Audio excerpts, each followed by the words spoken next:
An age ago, the beating heart of our people was a king who knew only victory. He wanted nothing more than an honorable death on the battlefield. Yet, none could match him, and so he wandered the earth, becoming lost in time and tide. Then we too lost our honest purpose, while silk-clad men sat upon the throne. But tremble now, all cities that lay under the stars, for out of the shadows and mists of the land of promise, our courage has been rekindled, our heart has returned, and the world will burn.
Oh, I forgot RJ. How you doing? This is John, and welcome to Comic Book Team Up, where RJ and I talk comics. How's everybody doing? How you doing, RJ? I'm doing good.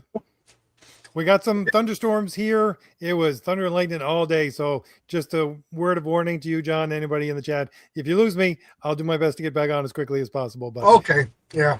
It's actually beautiful here. This is like the nicest week. Early yeah, September to October is like the time to be in New York. It's my wife and I are like the nice weather. Let me turn up the volume over here. Can you guys hear me? Okay. It just seems like everything's quiet. All right. So this is the weekly show. Sometimes it's on 8 o'clock, sometimes 9 o'clock, sometimes 7 o'clock. Life is crazy. We just got to roll with the punches, ladies and gentlemen. We're crazy people over here over at Comic Book Team Up. You never know what to expect. So I guess we'll start with a little bit of shilling. First we'll talk about RJ has his comic on Fund My Comic right now, Crom the Destroyer. You want to tell us a little bit about that? While I hit the correct buttons, I can't seem to find the right buttons today. well, for anybody who doesn't know, Crom the Destroyer is old school sword and sword and sandal. So we're harkening back to basically, let's see, Conan the Barbarian crossed over with a lot of more. I don't know if we say mythological stories, but we use that as our base and we bring it forward. We're looking at you know magic evil swords good, just go around hacking at monsters and things like that. But we got themselves a good story. We got great art in the book. It is 73, 74 pages, and you can get it right now on Fund My Comic. It has been outstanding for a while. I do apologize to everybody who has ordered it from long ago, just because we had trouble with our artists trying to make sure everybody got the best art that they could. So, but yeah, we got some spectacular art. And like I said, if you're looking for old school sword and sorcery, in more of a D&D vein, as it were, whereas people die, it's not, oh, you died and then you come back 5 minutes later. No, this is you die, you're done, right? So. And you lead into like Celtic mythology, right? Oh, definitely. Yeah, it's Celtic mythology. Well, Conan the Barbarian was originally based off of Celtic mythology. So Right.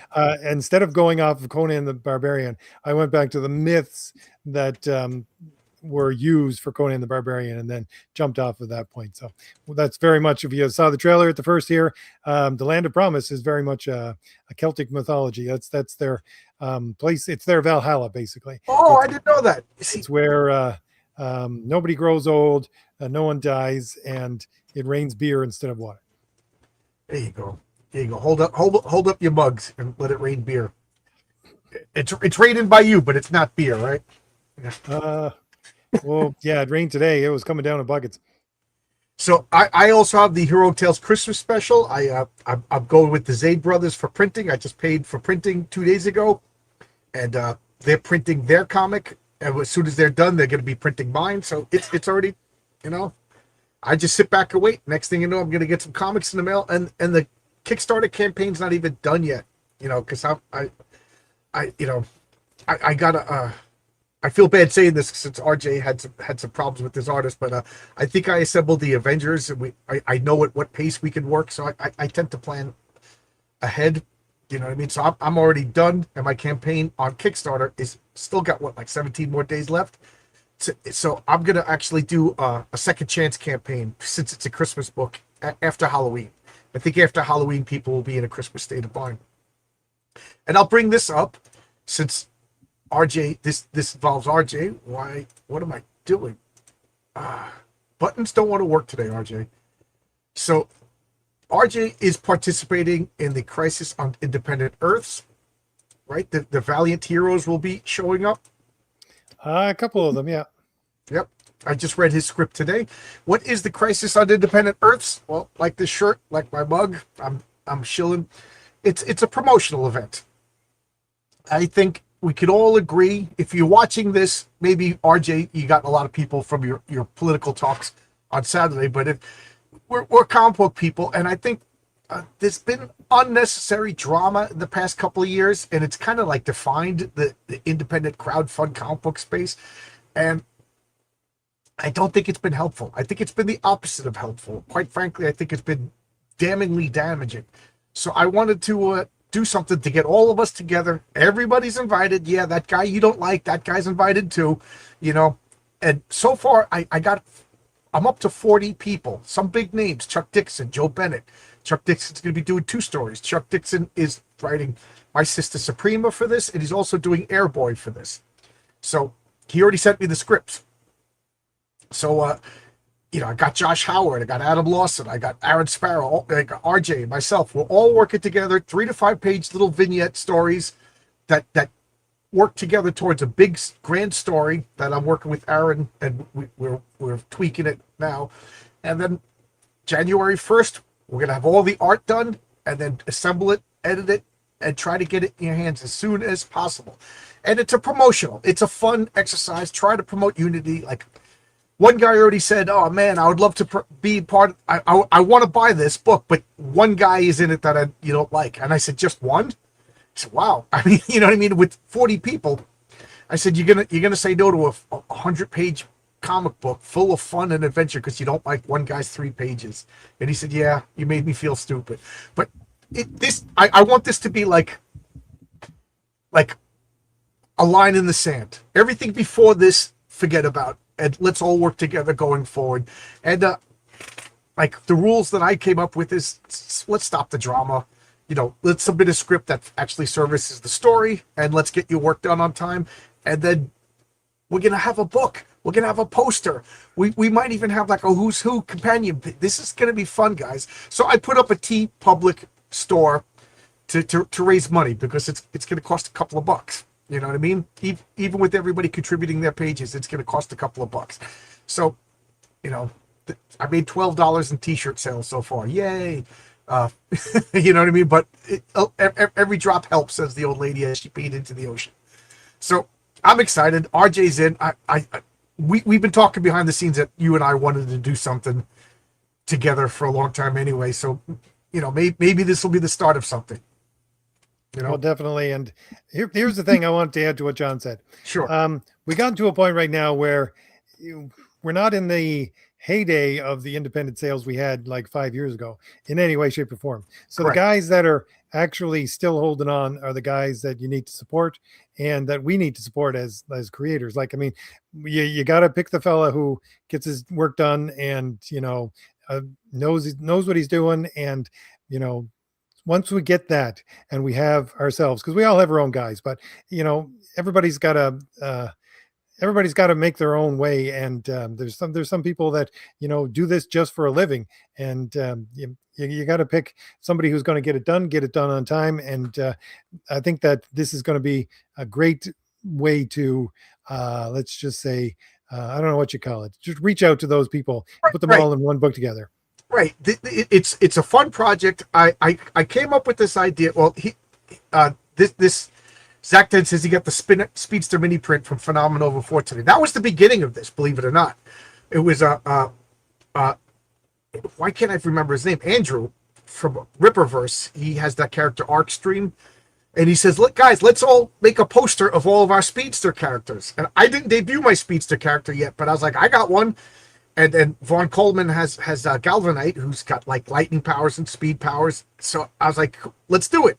And he's like, okay. And I was like, okay. He said, let's do it. So I just went and did it and presented it to those two guys. They're like, oh, wow, you finished it already. Because that's the way I am. I'm a crazy person like that. And it was fun. It was not a problem. Me, Vaughn, and Andrew just worked together, put it out together. It's got our logos on it. And then when I did the convention, we made it like a little fun thing. If you buy from both of us, you get this free little print over here. And everybody was like, wow, now we'll buy, and I was like, this was fun. So let's do it on a grander scale. And, I see other people in the chat. Where'd he go? Zaid Comics, he's got 3 stories going to be in here. The Diaz brothers, they got The Man with No Strings. They got The Lost Pages and Magic Cop. So 3 different universes created by one guy, and he's going to do 3 stories. I just think it's so much fun. He's also printed my comic. The Zaid Comics, watch them. We're gonna, they're gonna be a big name. 20 years from now, you're gonna say like, hey, weren't they in that silly little Crisis book that John's Longbox came up with? And it'll be 9.9. You'll slab it, and it'll be worth a fortune, guys. I don't know. I'm just talking nonsense, but I'm excited to do this. Quite frankly, I got into this like 6 years ago doing YouTube, and it was all fun and exciting. And then about, I don't know, right after COVID, it got to be a slag, and everybody was fighting, and it was just depressing. So, be the change you want, as hippy dippy as that sounds. So that's what this is. We're going to cross promote each other. We're going to help each other, support each other, and stop with the drama. So not that RJ was ever involved in drama. You're like the one guy, RJ, that never fought with anybody. Yeah, I'm embarrassed. I just keep to myself. Yeah, I'm embarrassed by some of the fights that I got into. I'm human. So as usual, we have topics, and already I'm off topic. I was asking RJ, how do, like, becoming a writer. People always ask me, where do you get your ideas from? And my answer is sleep. RJ, are you a dreamer? Oh yeah, definitely. I wake up in the morning with the most wonderful dreams. I very rarely have scary dreams. And I wake up, and I'm not joking. They're complete scripts. And one night I dreamt 2 comic book scripts, and I had to go to work, and I was like frantic that I was going to forget these ideas. I just kept telling myself the stories that I dreamt over and over. So when I got home, I literally wrote out two comic stories with just minor tweaking. I dreamt complete scripts. So like, I'm not joking. Most of my ideas come from script, but I will say, you want to be a writer, and I'm not a good writer. I admit that. I'm a beginner writer. I'm a newbie writer. But you got to get out and live life. Go out and talk to people. Just sitting home reading comic books or regurgitating comic books, it'll make you technically competent. But like, I don't know. Like, I still think, and I want to put this in a story. One day I went to go meet a friend, and I went to the wrong bar. how many stories? So I'm in the wrong bar, and everybody's grimy and dirty and everything, and I'm drinking with this one guy, and I realize I'm in the wrong bar, and he's going. So I bought him a drink, and then I realized I was in the wrong bar, and then he wanted to buy me a drink, and I was like, no, I gotta go. And the guy goes, what? I'm not good enough for you, you know? Blah, blah, blah. And he got really offended, like this was gonna be bad. I was like, okay, you know, I'm sorry, man. And so we ended up with a drink, and then I noticed that his shoe was deformed. He had one regular size shoe and he had one half shoe. So what happened to your foot? So now he goes, oh yeah. And as he's talking, he's untaking the shoe. And he showed me he had half a foot. Turns out he worked for the subway, and the subway ran over his foot, chopped his foot off. You know what I mean? All because I walked into the wrong bar, had a drink with some guy, and now I want to put that guy in a story someday. You know what I mean? I don't know. That's like me and my friend Jimmy in 1993. We just rented a car and drove around Mexico and slept in parks for a summer. You know, neither one of us knew Mexican. You know, we made sure that we rented a car from a Mexican agency, so we didn't have New York plates on it or anything like that. We just bummed around Mexico. You know, we were buying beer and going through garbage cans and selling Tecate beer back, and we had a blast. You know, it was fun. Things like that. I'm sure RJ, you know, you just went to Europe and had some interesting adventures, right? Yeah, I almost got stuck there. What's that? I almost got stuck there. Yeah, I'm sure that'll be like the castles, at least, or the buildings, the architecture will be in your stories. I think I told the story before about I was on the let's see, I was around Dublin, and I realized that because I didn't buy a return ticket, but it was back in the time when they would allow you into a country without having a return ticket, right? And I had enough money. I was saving my money so that I had enough for a return ticket because I knew exactly the airport I was going to fly out of and everything. So I found myself in Dublin, and I realized that I did not have enough to buy my ticket. I was like £5 short to buy the ticket home. So I was going to fly out of Shannon Airport because that's the cheapest one at that time. It's on the other side of Ireland, right? So it's on the west coast. So on the east coast of Ireland. So I had to figure out a way to get from the east coast of Ireland to the west coast of Ireland without spending any money whatsoever, with no food on me, and I had to somehow make £5. And I decided to just start walking. So I started walking across the country, and you know, I stopped at the hostel that I was in. I took as much from the pantry as I could because you can't take food from there if nobody claims it, right? And that was my food for the next 3 days. And as I was walking across Ireland, I stopped in the middle of nowhere. I had to use the bathroom. There was a gas station, and then I was like middle of nowhere, saw nothing around me except for this gas station. So went to the gas station, said, can I use the bathroom? He said, yeah. Gave me the little key that go in the bathroom. So I went in the back end to the bathroom, and I found £5 note on the floor. Wow. Which gave me just enough. Like literally when I got to the airport, I had to sleep there for the night. And I paid for my ticket, and I got change back, and I was just enough to get back to North America. Wow. That's funny. That's funny. I remember once I was an apprentice. I was working in construction for like a week, and I didn't even get my first paycheck yet, but I was just happy to have a job. You know, I was just happy to change careers. I was in a good mood, and I'm walking down into the subway, and a homeless guy's like, hey, you know, can you give me a quarter or whatever? You know, this is back when they asked for change rather than dollars. So I reached into my pocket and I gave him some change, and then I went to go buy a token. This was back when there was tokens rather than Metro cards, and I was exactly a quarter short for a token. I was like, oh my God. And I looked at the homeless guy because I gave him 50 cents. I was like, dude, can I get a quarter back? He goes, I don't know you. And I was like, so I was like, what do? I got to get home. You know what I mean? I got to get home. I literally was a quarter short. And I know that's not a big, just jump the turnstile, but I'd never jumped the turnstile before. So I'm like, my heart's racing. I'm a good kid for the long out. And I'm just like, how do I plan this? What do I do? What do I say if I get caught? You know, blah, blah, blah, blah, blah. And I just like paced it to like a whole bunch of people were coming. And You know, I climbed over, and of course, I'm not the most agile guy. I banged my shin. I fell down on the ground. You know what I mean? I'm getting up. My shin hurt. You know when you hurt your shin and you're like, you know, so I'm limping into the train. And I'm nervous. I'm thinking people are gonna follow me. I mean, I had a Long Island Railroad ticket, but I just didn't have a subway. Oh man, just you know, you made me think about that. That's just all because I was nice. You know what I mean? I you know, when I went home, I had a jar of change, but like, I just didn't have it on me. Just stupid stories. That's the kind of stuff I once had a homeless guy give me money without asking. I really need it. You never know what's out there. Yeah. I'll never forget. I was again the same year. I was an apprentice electrician making nothing. You know, because the monthly train ticket was a full week's pay, and then my rent was 2 weeks' pay, and I had 1 week's pay to do with everything else in my life. You know what I mean? So and my week's pay was like $180 back then. So I had like no money ever. And I'll never forget. I'm in Penn Station, and I'm just looking down. I have my headphones on. You know, this is, you know, when I still had a Walkman, and I'm just looking down, and I just see money falling on the ground, and it's just feet. And I look around, and everybody's getting on the train, getting off. So I just walked, and I scooped it up, and I didn't. What am I going to say? Who dropped the money? You know, and I get on the train with the when I got to work, it was $80, which was like another week's pay as far as I was concerned. You know what I mean? That was like, wow.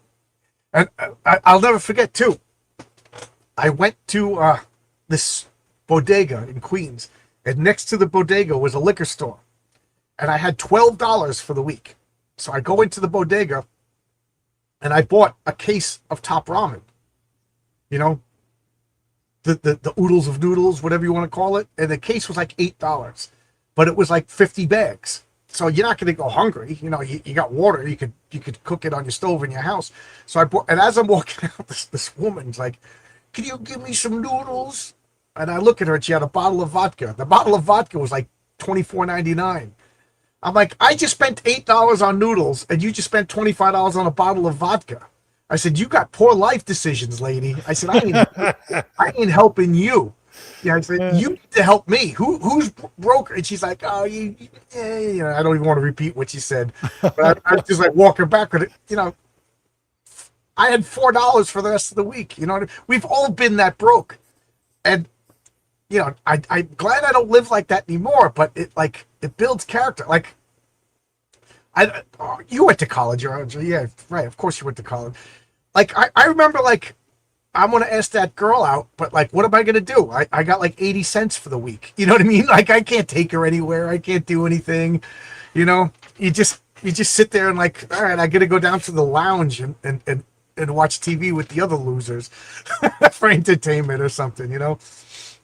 It's funny. I was talking to this woman, sort of friend of mine. She lives in Seoul, and apparently in Korea, ramen is, you buy expensive ramen, right? Yeah. And she was asking me about if I ever tried ramen before, and I was thinking, and so is spam. Spam apparently is something that you buy people for Christmas, right? And it's like, no spam for here. Ramen, I only know ramen because I went to university. That's it. Because right. We didn't have any money, right? And same with spam. It's like, you know, you'd see it every once in a while. You know, old guys would eat it and stuff like that. You never buy it unless you're absolutely desperate. Buying Top Ramen is like a college thing. Like, I kept it in my dorm so I wouldn't die. It's not something that you buy. I made a group of friends when I lived in Queens. You know, I was 40 and they were in their late 20s, and they were like, oh, we're going to go to a ramen restaurant. I was like, are you nuts? You're going to go to a ramen restaurant? That's like 10 cents a bag. What the hell am I going to, let's go to a restaurant. They're like, no, let's go get, I didn't realize it's the new thing. So we went to this place, Ichiran in Brooklyn, and it's like famous. Like, it's got little booths. So like you don't see the waiter, like a little door opens and the waiter's hands just come in, you know, and then there's booths so you don't see I guess it's like, I don't know if it's for antisocial people, and it's like $30 for a bowl of ramen. I was like, I'm in the restaurant looking at the menu. I'm like, are you guys out of your mind? But oh my God, it was awesome. It was awesome. So, you know, just Saturday, my wife and I went to a ramen restaurant by me, you know, but You know, it's not a 10 cents bag of top ramen anymore. Now it's all the college kids got into it. Now it's cool. Yeah, ramen rations. You know, we all live like that. Spam. I've never eaten spam. I'm really curious to try spam though. I used to, yeah, I with the ramen, I used to drive my roommate nuts because what I would do instead of using water is I'd use vinegar and the juice from the what is it? Olives, olive juice, and Oh, I really? cook it. I cook it in that in the microwave, and it would just the smell would just permeate the entire place for like a day. Wow. Wow. I would never heard of that. Never heard of that. My wife takes ramen and she'll boil the noodles, but she won't, and then drain it, and then she'll like put like butter and like garlic and stuff like that. So I take the packets. You know, I just I like. Well, I used to be like 350 pounds, and when I took the job in construction, I was like, I don't know how to diet, so I would just literally like buy broth and just drink broth, and my hair fell out, my fingernails were turning yellow, my doctor told me that I was starving to death. I was like, I don't know how to diet. So he actually had to put me on a diet. You know, if I knew how to diet, I wouldn't have got to 350 pounds. Spam is popular in Hawaii. Yes. Talking about the book. How you doing, Matt? Matt today sent me his script for the Soaring Eagle will be flying into the Crisis on Independent Earth. Fun story. Bobby, you're going to be participating, right? Bobby's another one. Bat Sauce will be participating. Yep, he did a script. That's right. Wow, everybody's here. Everybody's here. This could be a fun project, guys. I'm real happy about it. I just wrote to Sandy Peterson. Sandy Peterson is the guy who created Doom, the video game, and he also created the Call of Cthulhu role-playing game. And he's been on my channel a few times. I mean, this is a long shot, and I explained what it was and everything, and asked him if he would want to participate. But you don't get what you don't ask for. But man, how cool would it be to have Doom Guy joining us and participating on the Crisis of Independent Earth? Yes, I approved mine. You're halfway done with the inks. Nice. Yeah, people. Yeah, work gets in the way. Work gets in the way of the fun things. I totally agree. Yeah. So I don't know. Like, I remember. Do you remember? I remember one day I was just like, I don't worry about money anymore. You know, I got a promotion at work, and then like within like 6 months of that promotion, I stopped like having. I used to have reoccurring dreams that I was like in college, and then I got my report card or whatever it is, my grades, and I'm like, wait a minute, I got an F in this class. I've never went to this class, and I'd have to run and talk to this professor. Dude, I didn't know I was even in your class. He's like, well, you didn't drop out. I never saw you, so I gave you an F. But obviously there was a mistake, you know. But I haven't had dreams like that. Those must have been like anxiety dreams about worrying about money and stuff like that. Like I would It's really funny, John, because I've actually kind of done that in my life, and I was smooth enough to talk my way out of getting an F for the class. I remember I did it for 2 different classes. One was this library research class, which it was horrid. It was horrible, and it was a group project, right? And I was that guy. I showed up at the first day of the group project, and it was just like, you people have no idea what you're doing. I would rather just do this project by myself. So I never really did anything for the project, never really showed up for any of the stuff. And I said, if they fail me, I fail me. I don't care. I'm not participating in this because it was a mandatory class. And then at the end of the year, I know people are going to hate me for this, but at the end of the year, I went to class, and I talked to the professor, called me over, and he said, what are you doing here? And I said, well, I'm in this class. He said, yeah, your team kicked you out of the group because you never showed up. And I said, well, I'm graduating in 3 weeks, and I need this class as part of my history major. So you're going to give me the marker or not? Oh God. And we discussed it for a little while, and talking back and forth. And I told him like it was about research, and the whole project was about library research. So I was like telling him, showing him like I can do library research. I know exactly what I'm doing. I could do this project by myself. Yada yada yada. He said, "Yeah, I'll give you the mark." And I also had a dream, a recurring dream, that I'm in high school. And I'm like, okay, yeah, see. And then I go to my locker, and I can't remember my locker combo, and I'm like, and I got to get to class, and now I have to go to the bathroom, and I don't know the combo, you know, all these. But I do have this dream, and I laugh every time I have the dream. Because in my dream, at some point, I go, I'm an electrician. I don't need to do this. But I have a dream that I have to go. It's like that Adam Sandler movie. I have to go back to my grade school because I didn't finish like 5th grade. So I'm in a small tie. I'm in my Catholic school uniform, and I'm in a desk that's too small for me. And I'm like, the answer's 7. Like, I know all of this. And like, nope, legally you have to finish. And then like I'll wake up. Like, or right, I'm like, I could just go to work. I don't need my 4th grade grade, you know. And it's so frustrating, but I don't have those dreams anymore. Lot of school dreams. Arkham, it's funny. You're the one I thought of. I said to Sandy, if we have artists, you know, that'll work with you if you're interested. You're the guy I thought of. So what John is talking about here is you need to have some experiences in order to be a good writer. And I was just thinking, John, the story I told you right there now about getting that mark from the group project that I didn't actually go to led to another story when I was in a bar 2.5, 3 years later, where this girl dumped a drink over my head. That's an entirely different story, but it's connected to that. Right, she was part of the group. She was part of the group. That's another thing. You got to go hit on the wrong girl. You know what I mean? Go get your heart broken. That's exactly what happened. You know, I went to hit on her, and she was there. You have no idea who I am, do you? And I said, no, I have no clue who you are. So apparently she was part of this group, and she was dicked off for 2 years straight. But I got that mark. I remember my back in her, and I got a drink. I got a beer poured over my head.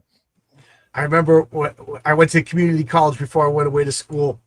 And I took a statistics class, and believe it or not, I actually loved the class. It was, you know, math is fun. Math is just a puzzle that you solve. You know, as much as I'm a history writing guy, I do enjoy math. So I just got this class, and it was 3 weeks. It was during Christmas break. So it was a 3-week class, but it was like 8 hours a day. Every Friday we took a test. 3 tests were done. So I was the only kid to get an A on the first test. I got an A on the second test, and now I have the 3rd test. And this beautiful blonde, like, she was just a woman in a room full of girls, is the only way to describe her. She looked like a movie star. And she was like, can you help me with this class? And of course, you know, I'm in my 20s. I'm single. You know what I mean? I'm a comic book nerd. So like, yes. So she came to my house, and me and her were sitting in the house. I was helping her out and everything like that. And then right after the test, I can't believe I'm admitting this story. Right after the test, I was like, how'd you do? I did really good. Okay, you want to do something? She goes, no, I have a boyfriend. And right. She didn't even pretend to be nice or anything. It was like, I used you. I'm done with you. Goodbye. And I was just like, I knew that was coming. Like, I knew that was coming. Totally. Like, I couldn't even get mad because I knew it was coming. You know what I mean? It was just like, I wonder if I'll burn myself if I stick my finger in this fire. Oh yeah, it burnt. You know. Hey, hello, Ben Samar, how you doing? Dream Link, yeah.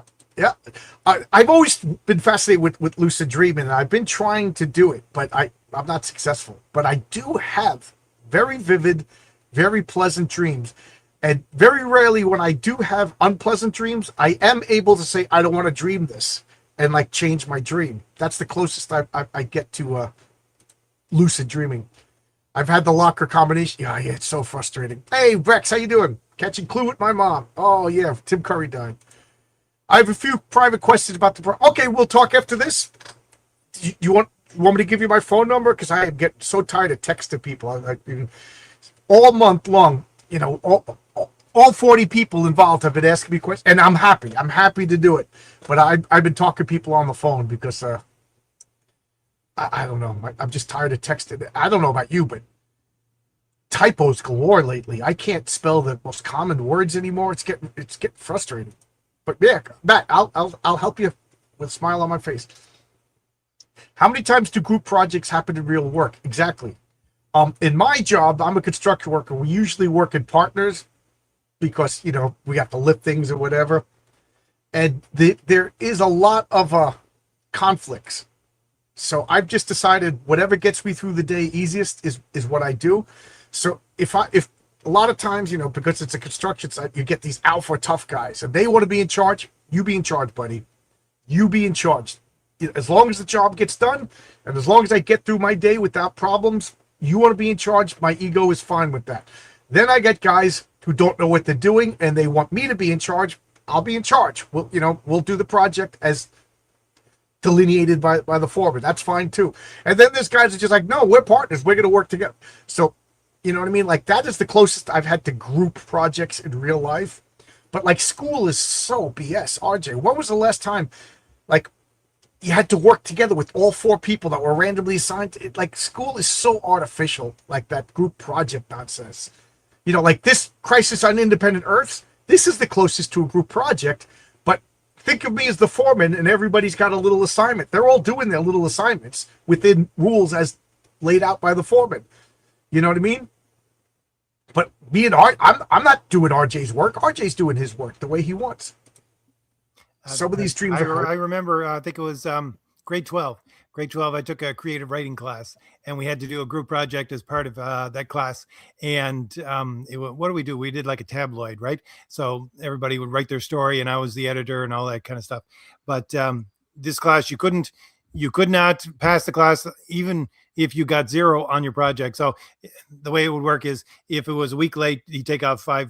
If it was a week late, another week late, take off 5%. So, but you had to pass in all of the work at the end of the year, even if you got a 0 on it, or you would not pass.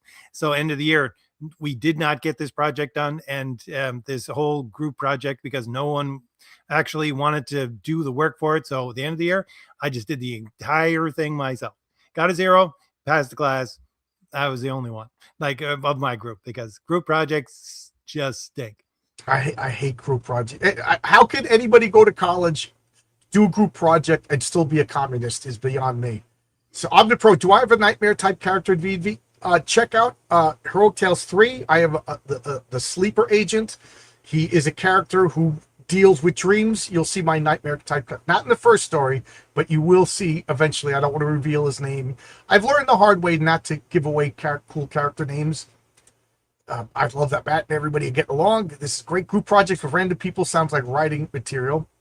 Yeah. What is John, is your book full? It's never full. The Crisis on Independent Earths. If you're interested, email me at johnslongbox@yahoo.com, or put a comment, not in this chat, but in the comments, or reach out to me on Twitter. It's open to anybody. The few caveats are, don't fight, have your work done on time, and work within the confines of the story. Don't try to break the story. I had one guy who just, he's Mr. Edgy, I guess. He wanted to break the story. You know, that doesn't work. But if you participate, everybody's going to be in the digital edition. So we're going to compile it. But if your work isn't up to snuff, or we're 300 pages and we can't logistically fit everybody in a book, there will be a vetting process. You know what I mean? But anybody who participates will be part of the digital edition.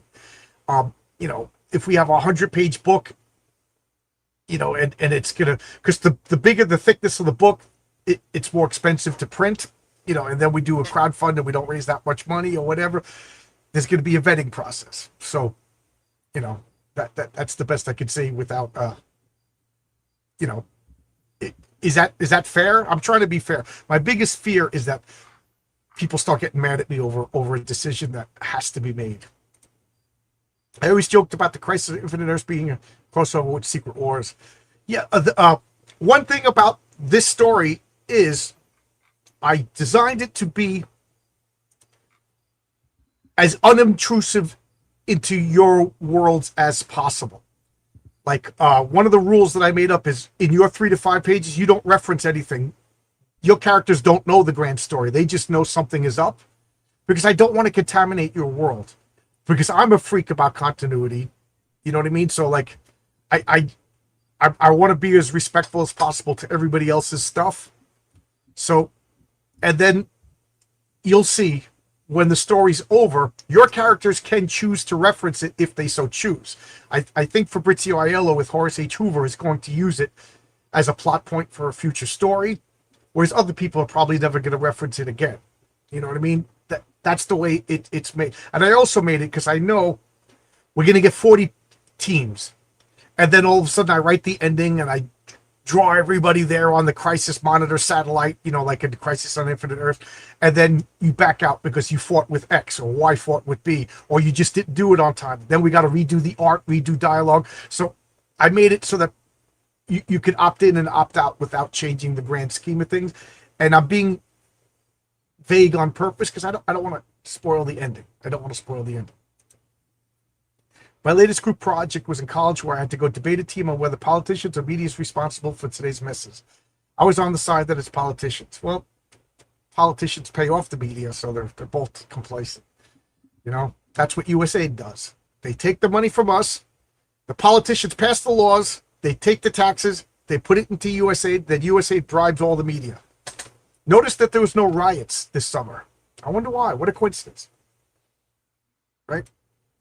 If Damon Lindelof wants to participate in Crisis, please make sure to specifically tell him no alien dong. Thank you. Yes, there will be no dongs in this, RJ. I'm sorry to tell you, you got to change the script. Everything is family friendly as possible. Now, if your IP is adult, that's fine. That's fine. Think of it as you have an R-rated movie, but these are the commercials that are going to be on commercial TV. You don't show the alien dong on the TV commercial. You show that stuff. So I don't care if you have Captain Sex Guy. Captain Sex Guy in the Crisis is doing normal superhero stuff because I do have a bunch of people that are doing children's comics because I do think children's comics are important. And in the indie scene, there's not a lot of children's comics, and we're killing ourselves by not pushing comic books onto kids. Like, we lost 2 whole generations to manga because American comics dropped the ball, only catering to the older audience. So I think it's important that we have children's comics represented here. So I want those people who are making children's comics to be able to take this book and sell it at their conventions. So you understand? So if David Lindelof wants to participate, absolutely. Bobby, you will enforce this. No alien dongs. You know what I mean? No cursing. Make it as family friendly as possible. Sexy is okay. Lewd. Those are the terms I use. Sexy is okay. Lewd is different. So I think part of the reason why this project is so important is because I don't know how many of you are from my channel. I don't know how many of you have been watching my channel for a while. But the stuff I do on my channel right now is not what I started my channel as. What I started my channel as was reviewing independent comics and stuff like that. And that's the oldest stuff I did. And I would go to Kickstarter and I would go to Indiegogo and things like that and find good projects, and I would do videos about them. Usually I would do like 10 to 15 per video. And I would inevitably, unfortunately, get someone to come back to me saying, please take my book off your list. I don't want to have anything to do with you or with the people you're associated with. And I'm sorry, but there was some people that I can remember one, and his book was spectacular. It was Husband and Wife Team, and their book was really, really good, and the art was amazing. And I just told them, look, I'm not taking down a video because it has your stuff in it. I'll take out the link so no one can find it, but sorry, but that's all I'm going to do. But that's the opposite of what we're doing here. Okay. Because that's what independent comics were for the last, 5 to, 7 years. You have people saying, I don't want to have anything to do with you because I have my own independent comic and I don't want to touch other people that have anything to do with X, Y, or Z. This project we're working on here with John is the fact that, no, my stuff touches yours. I don't care. I'm writing a kid's book. You're writing something that's definitely not a kid's book. All we're doing is we're writing independent comics, and we share resources at the very least. For what we're doing here is more of an advertising, as in, here's 5 pages of mine, here's 5 pages of yours. Right. You might like this book. I think that John has come up with the exact opposite of what has been going on for the last 5 years. A couple of people approached me. First off, like, you didn't invite me. I didn't invite anybody. The only people I invited were like guys who, like Sandy Peterson, because he never would have heard about it. You know what I mean? Whether he takes the invite is another story. But if you know me, you're invited. Even if you don't know me, you're invited. Everybody. So if you didn't personally get the invitation, I apologize, but you know what I mean? Everybody's invited. So stop that. You need royal treatment. That's kind of a red flag, if you ask me. The second red flag is 3 people. The very first question was, how do I get paid? to my answer is it's cute that you think you're going to get paid because nobody's making any money in independent comic books. You know what I mean? We're doing this because we love to do it. So I said to him, this is a flyer. This is a promotional flyer. This is punk bands putting up posters all over on every telephone pole. This is a catalog. This is a Sears catalog. But instead of it just being static poses, we're going to have a story. So that, oh, I'm out. I'm like, okay, great. You know what I mean? What do you want me to say? Like, and first off, everybody, I'm putting in the most. I'm taking the most risk for this. You know, I'm doing the beginning. I'm doing the middle. I'm probably doing 2 segments. You know, inside. I'm going to be doing the pre-press. I'm probably going to be, well, not probably. I am going to be hiring the editor. You know, and then all of that stuff. So, you know. My biggest fear is that I put this on a crowdfund and it makes $100,000 and then every participant starts getting mad at me that they're not getting paid. If that's the case, don't worry. We'll figure something out. I figure out a page by page. We'll break it to a percentage per page or something like that. So don't worry about that. But that was another red flag. How do I get paid? Dude, you don't even have a comic book yet. You know, worry about getting paid later. And then the next thing is, like, I just don't want us to fight. You know, I don't want it to devolve into stress and everything like that. So, and yes, I guarantee it. If you are part of this project, there is somebody in this book that you don't like. There's probably somebody in this book that you fought with. Guess what? Get over it. This is a fun project. This is comic books. Roy Thomas and Jack Kirby didn't particularly like each other. I know that's shocking to hear. Roy Thomas couldn't stand Jack Kirby. He called him kid. You know, and there was a lot of guys in Marvel and DC that hated each other, but they put aside and they did amazing work. That's what this is going to be. And I'm hoping that we could show people, look, the little guys could do something good and the little guys could do something fun. The little guys could stop fighting. I mean, there's a group chat. RJ, are you part of the group chat? Yeah. Yeah, there's a group chat. I know Matt's in it. I know Bobby's in it. What an amazing pool of talent. Like, they've helped me with the logos, with isolating the logos, and now that they're helping Ron Mosicki with the problem that he had in his business, because all of these guys are so talented. You know, I know it sounds like commie stuff, but like, we got like 40 super talented people now working in one group chat, and it's glorious. There's no fighting. There's no talking about other people's. No, guess what this guy said? Guess what that guy said? No, it's all like, hey guys, I'm streaming tomorrow night. Let's promote this link. Hey guys, I'm launching next Thursday. Can we? And we're sharing links. We're doing everything that we're supposed to be. You know, I'm just real happy with it. I know I'm sounding all like hippy dippy and everything like that, but so far this has been a pleasure. And I'm looking at pages. Some guys already are posted like their layouts and their inks and stuff for pages. I read mostly everybody's scripts, and just today I found out that the Atlantean, if you see that oversized magazine, King Kull. So King Kull is going to be in this, RJ. You know, very good, very good. Yeah, I read that. So King Kull will be in this. Ah, man, I'm so happy, so happy. Oh, and I'm neglecting the chat. Knowing DC Comics Marvel, they're both still somehow messed. Yeah. Sounds like there's going to be a fighting process. I don't want to spoil what happens. I don't want to spoil. Gotta say, I gave up on Starlin, started reading the New Gods. Kirby absolutely mogs him. Indeed, I didn't read the New Gods yet. I didn't read Kirby's New Gods because they're in like 40 different comics, and I'm such an anal retentive. I got to read them in order. So I've been buying them, but I've been buying them as I see them cheaply in used comic bins. As soon as I have like a bunch of them in order, I'll read them. That's funny. Yeah, that's one of the things that I've always found really weird, John. I would buy things like Forever People out of the dollar box, or 25-cent box way back in the day, right? You know, it's just, those are some of the best comics. Yeah, they're fun. Yeah, and it's great because I just got the first appearance of Darkseid. You know, I think it's I forget, Jimmy Olsen. I forget what number it is. And it's great because it's got Don Rickles on the cover. You know, Don Rickles on the cover of the first appearance of Darkseid. In some world, Darkseid looks like Don Rickles. Oh man, now I got to put a Darkseid ripoff who looks like Don Rickles, who insults people.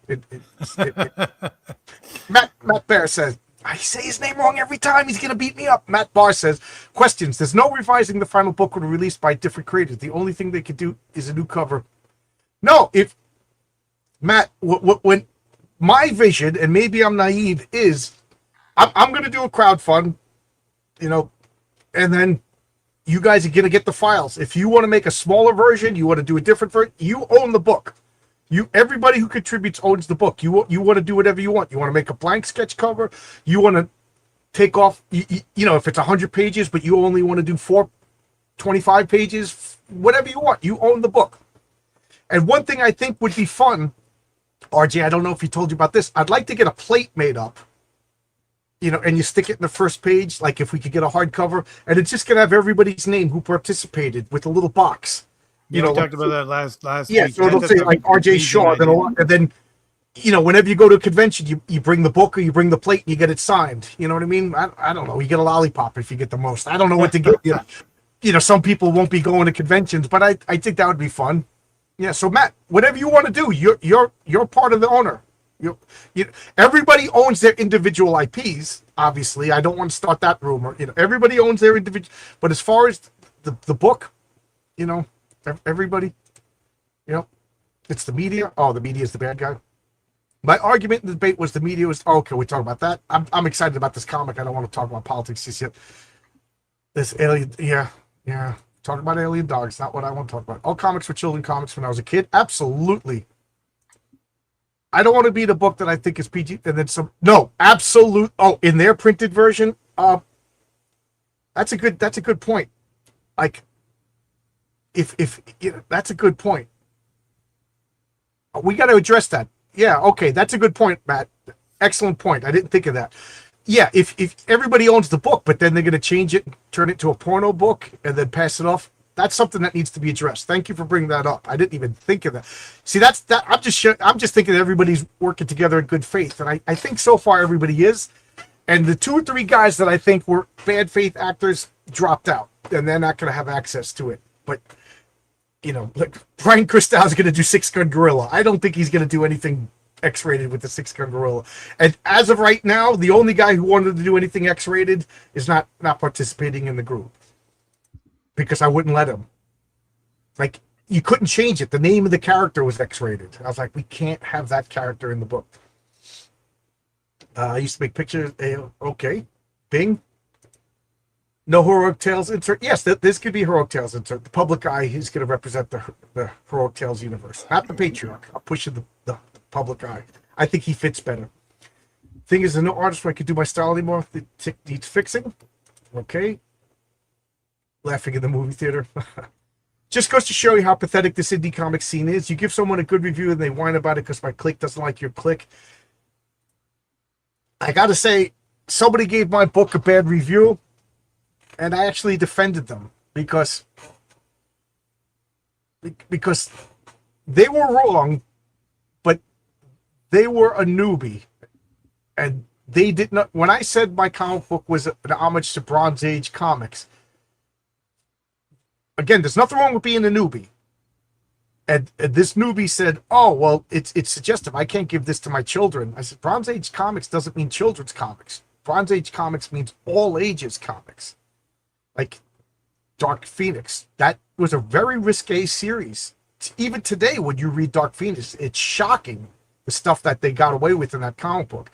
So if you don't see it in Claremont's X-Men, you won't see it in my comics. But that opens up a vaster. So I said, the fact that you thought Bronze Age meant children's books, that's not my fault. But I understand why you're upset, because you thought it was a children's book, but it's not. You know what I mean? What am I supposed to do? They gave my book a bad review based on their assumptions. I got to live with it. But, you know, whatever. Then there's somebody who doesn't particularly like me. He gave my book a pretty good review. And the things that he didn't like about it, I thought were excellent points. So, you know, if you're going to make a comic book, you're going to make a movie, you're going to make anything, you're going to make a pizza, somebody's not going to like it. And somebody's not going to like it for completely absurd reasons, and somebody's not going to like it for valid reasons. That's just the way it is. Don't make art if you can't handle, don't go out with a girl if you can't handle rejection. You know what I mean? We're going to be like the Bronx Zoo Yankees. I'm not a sports guy, so I'm going to assume that's a good thing.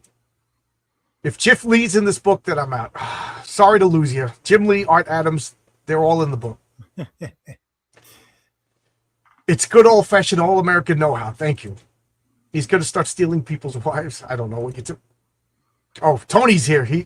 Fourth World Saga is excellent. I got to read it. I read John Burns. I read Walt Simonson's. I read the other guy who's Paris Collins, but I never read Kirby's Fourth World. Okay. Wrong issue. John Darkseid first. Yeah. Oh, Don Rickles was 136. Okay. So I was off by 2 issues. Still, Tony with his encyclopedic right, knowledge but still, of comics. But now I can't get the idea of a Darkseid ripoff who looks like Don Rickles out of my head.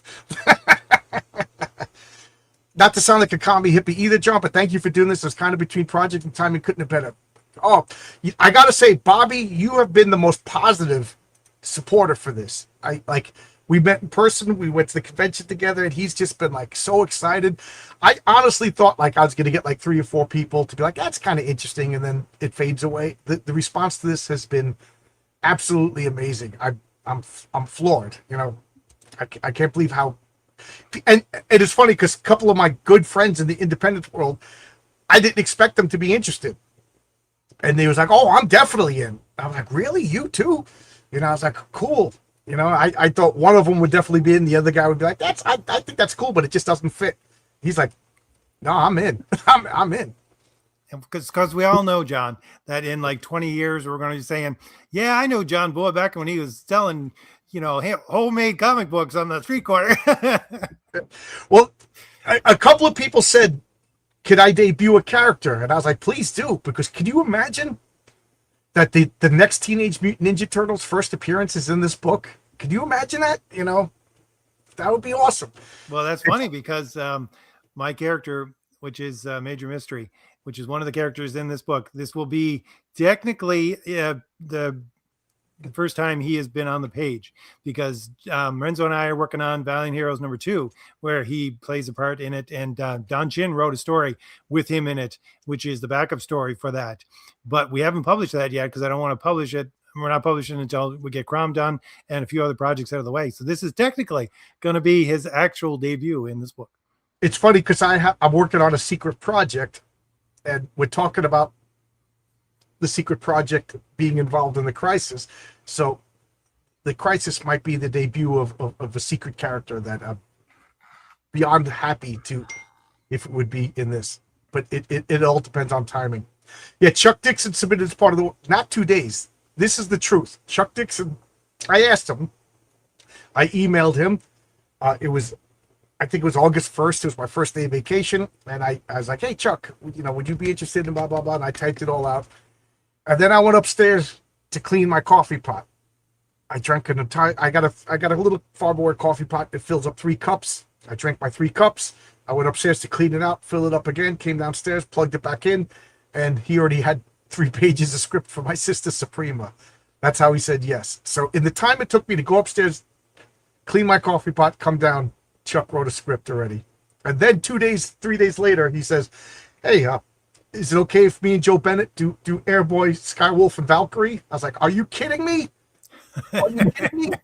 Airboy's going to return in this book. I was like, please. And then like within a day, he had that script done. I missed the joke, but it was dirty and cheeky. I didn't even know there was a joke. According to Mark Evany, Darkseid was physically based on Jack Palance. Oh, that is. And psychologically on Nixon. Wow. I always pictured Robert Duvall, but Jack Palance, he's a scary guy. Isn't Thanos a knockoff of Darkseid? Yes. Yeah. Darkseid was first, Thanos was second. And it's a loving tribute. Jim Starlin didn't do it in mean spirit. He loved and revered Kirby. Darth Vader was based on Darkseid. Yes, Darth Vader. Yeah, George Lucas fully admitted all of his homages. Star Wars was the Lensman. It was Buck Rogers. It was Flash Gordon. It was Marvel Comics. It was DC Comics. He's never been one to be shy about his inspirations. Anybody in the chat, if you read Darkseid, let me ask this question: who Sure. in the chat reads Darkseid and hears the voice, the gravelly voice of Darkseid from Super Friends? That's what I hear all the time. Every time I read Darkseid, that's what I hear. Do you remember the thing from the 60s, you know, when they took the Jack Kirby stills and animated them? Yeah. That's still the voice of Ben Grimm, which is one of my biggest problems with the new Fantastic Four movie. I'm like, what's with that voice? That wasn't Ben Grimm's voice. I don't believe anything. Oh, somebody just sent me a message. I'll read it later. Somebody wants to participate. I don't know if it's somebody from this chat right now, but I'll read it after this. Yep. Honest feedback is critical. We don't want to hear it. It hurts our feelings, but telling people, yeah, that's good, does not help. I got some really hurtful criticism, and it made my first comic better. As bad as my first issue was, it was going to be worse. You know, so, and I like to think that every issue is going to get better and better. Like right now, RJ is one of the people that read the Metaphysician story. It's being drawn right now. That's when I think I started to become a good writer. You know, you read that story, right? Yep. Yeah, I think I can't wait. You know, that's when I became a good writer. You know, And I said it before and I'll say it again. If you ever work with a professional editor, get ready to have your feelings hurt. Yep. They absolutely will just crush you. Yep. Like Aaron Sparrow is a professional editor. He's a writer. He's been in the business for 20 years. He graciously said, "Hey John, do you want help? Do you want me to help you and edit everything?" And I was like, "Oh man, I thought it was going to be me and 6 other guys, but now with 40 guys, yeah, I could definitely use that." But so he's been reading everybody's scripts and giving people, you know, criticism stuff, and he's really good with it. Like he'll give you criticism, but he's not mean. You know, I've hired an editor who's just mean, but they don't mean to be mean. But like he's very like pleasantly critique, if that makes sense. Mark Boot of having an atomic punches. Yeah, Jack Kirby. Oh, Georgina Floyd, the beautiful, breathtaking. That is the adjective for Georgina Floyd. Breathtaking beauty. I just take a knee in her presence. If I make it all be the beauty of a character for me too. Oh, cool. Yeah. If you want to just submit your script, it's open to anybody. It's open to any, and I want all my friends to be playing in the same box. Sam, I want all my friends. You know, like, you know, when you were a kid and you said, "I want to be an adult," and all my friends, we all buy a house on the same block. Well, that ain't gonna happen. But this is the closest we're gonna get. I know. Everybody makes fun of me. My $180,000 mistake. I actually had Teenage Mutant Ninja Turtles #1 in my hands, and I'm like the guy at the comic book store was like, "John, you should buy this." I was like, No, they're making fun of Frank Miller. They're making fun of the X-Men. I was like, and I knew I made a mistake within like a year, so I just refused to read any. You know what I mean? If you're gonna make a mistake, double down on it, right? Be a man. Don't admit you're wrong. Be a man. We've all seen that guy on the internet. Nobody likes a quitter. Yeah. Oh, that was email. Okay, yeah, I just got it. It just, if you heard the Bella the other day, he revealed he never proofreads. Who never proofreads? Oh, Chuck Dixon. Yeah. He revises and then he sends it to his editor. Well, that's what the editors are for, right? I do. I always imagine him sounding like he did Superpowers. Yep. The voice I most associate with Darkseid is Michael Ironside. He did a great job in Superman, the animated series. Yes, he did. Klaus Janssen basically called me mentally disabled in his criticism of my first pages. He was brutal. Yep. The voice Darkseid Super Fred cartoons with Frank Welker. He also voiced Fred Jones from Scooby-Doo, Dr. Claw.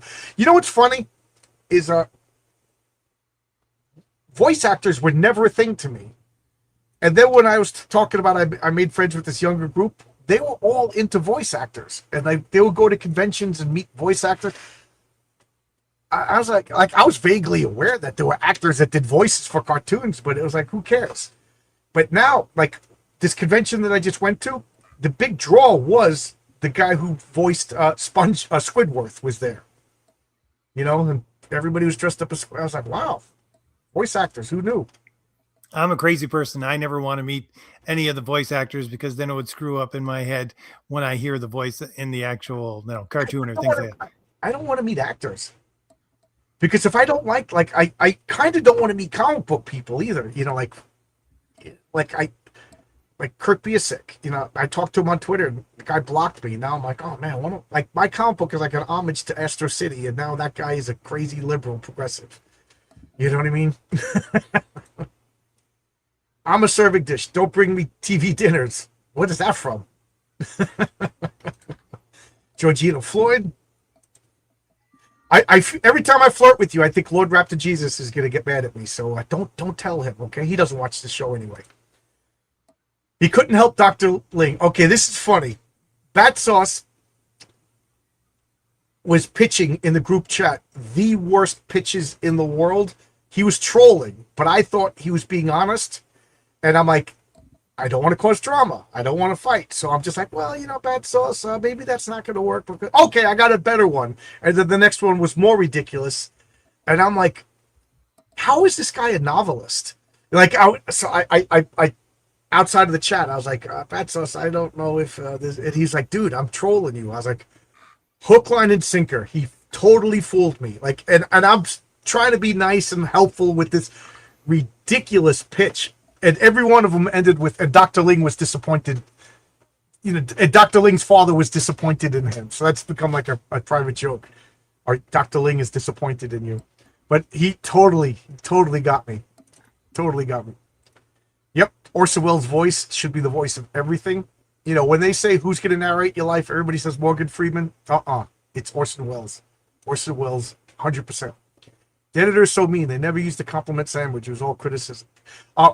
Just today, Chuck Dixon said that Larry Hama had a wall of comic book artists and writers on the wall called his cancer list. And Chuck was like, oh, those people you wish cancer on? No. Larry Hama said, no, if I get diagnosed with incurable cancer, these are the people I'm going to kill.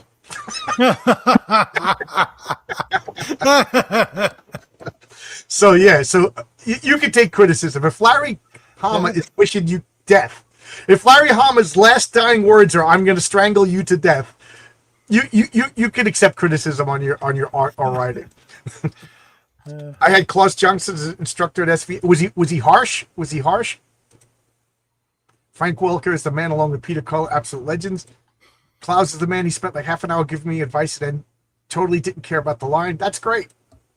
Him and Joe Orlando were some savage. I bet you hear all these stories about these old timers, like the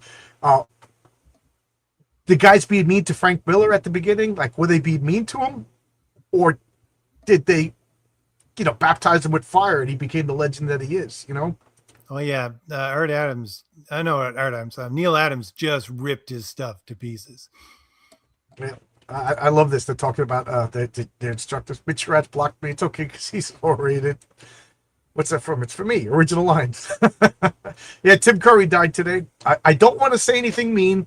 I love Tim Curry, but man, do I hate the Rocky Horror Picture Show. I hate that movie. I hate everything about that movie. I hate the soundtrack. I hate the music. I hate everything about that movie. But yet, I still like Tim Curry. I like him in just about everything else. But I've always hated, even as a kid, I was just like, I don't want to say what I really think about that movie. It'll hurt RJ's sensitive ears. Matt, Matt, you want me to add you to the group? I thought I added you to the group. We're just talking and helping each other. Just comment here if you want me to add you to the group chat. To the group chat, I don't just add people. I asked them if they want to participate because I know people are weird with group chats. Like a couple of people, they just left because it's too active, and like Dave Brink, he got the information he wanted and he was out. Like I think he lasted 6 hours in the group chat. And I'll tell you this much, ladies and gentlemen, you're gonna buy this book, and the only thing you're gonna remember is Dave Brink's pages. It is everything a superhero comic book should be in 5 awesome pages. I can't wait. I want to see his pages more than I want to see my pages. Dr. Ling has serious potential as a yellow peril pulp. Yeah, there you go. I am disappointed in you all, public eye. Yep. Well, Larry Hama was a harsh professional. They were cutting chaff. Does a great dark side voice. Pitches, not bitches. Our first exposure to Tim Curry was the Long John Silver Muppet Treasure Island. Yeah. Yep. Am I a virgin? Well, shame to say. Ask your mom. How's that? It's kind of wild how his Batman run was, Steven. I'm not built for people. It's fine. My script is... Yeah. That script is fun. I love the Soaring Eagle. The Lord of Darkness from Legend was Tim Curry's. Yeah, it's funny because for years I didn't realize that, and I never saw his It from Stephen King because I just can't stand Stephen King. I know he's a good writer, but I just can't. I read the first Fu Manchu book. First Fu Manchu book was good. Wow, we're all caught up with the comments. The Darkness was amazing. I know I talked a lot, RJ. You want to say anything? Well, I'm going to go fill up my coffee cup. So you got 35 seconds of unfettered talking. So John's idea for our topic today was to, if you didn't get it at any point in this video yet, was to talk about how to be a writer, you actually need to have some life experience. I think that what he said to me before we began was, you need to get out of your mother's basement and try to live a little.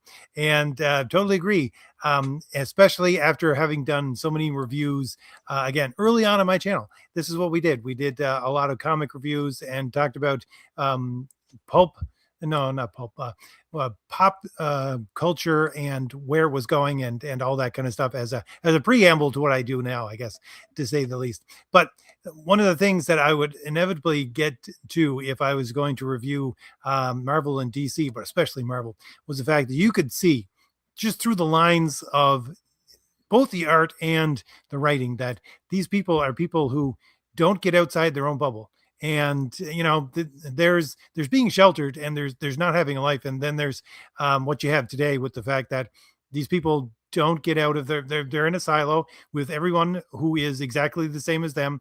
They must be conformists, and they don't know people outside of that. That's why everybody has the same voice, everybody looks the same, everybody has the same hunched over expression on their face and on their back, and that's what I think John was trying to get out when we were talking about the fact that you need some life experience. You need to know that there are different people out there to write from different perspectives. Right. And that's what a good writer actually does. And again, I'm not calling anybody out, and I'm not trying to hurt anybody's feelings, but I read a lot. Like, I think, and again, I don't think I'm a particularly good writer either, but I want to be, and so I know my limitations, so I'm not saying I'm better than anybody else, but you need to get out of a house. Like a lot of these independent comic book artists were pooping on writers, and then I read their work, and I'm just like, comic books is a weird hobby. It's one of the weirdest hobbies because it's a solo activity. Like, has anybody had like a comic book party where everybody just comes over and sits around and reads comics? No. Comic books you read by yourself. You read them on the train, or you read them in the bathroom. You're always by yourself. You read your comics, and then you talk about them with people. And then lately, when I say lately, I mean the past 20 years, like, you talk about them online. So you're still by yourself when you're talking about them. You post them to a forum or on Twitter. And then what happens is people agree with you, and you kind of gravitate towards the people that agree with you. The people that disagree with you, you fight with them, and you leave that forum or whatever. And you form a bubble. You form a shell around yourself. And then you become a professional. You're drawing by yourself. You go online and you go with these people that tend to agree with you, and then now you're writing. You don't leave your house. Like, it makes bad storytelling, bad experiences or whatever. Like, you go out, get drunk, wake up, and like, where am I? How did I get here? You know what I mean? Like, go make friends with that weirdo. Go out and do stuff. Like I said, me and my friend, we just slept on park benches in Mexico for a summer. That was fun. I wouldn't do it anymore. I was young and stupid, but like, go work at a bar on the border towns in Juarez and see some crazy characters. And I don't even want to tell you what happened there, but you know what I mean? Like, go do stuff. I hitchhiked across the country. You can't just read comic books, live with your mom, and then, I'm not talking about anybody specifically. I'm just making examples. I used to go to my friend's house to read his Iron Man comics. There you go. You know what I mean? But you know what I'm saying? Comic books is a solo activity. Like board games, you need people. And I'm going to sound like an old man here, but like video games is just another now. It's just, you just sitting in your house playing your video games. Yeah, I know you got your headsets and you're talking to somebody. But like, it's kind of like the illusion of friendship. It was Steve, I mean, it is a book, but yeah, it's kind of gross. You know what I mean?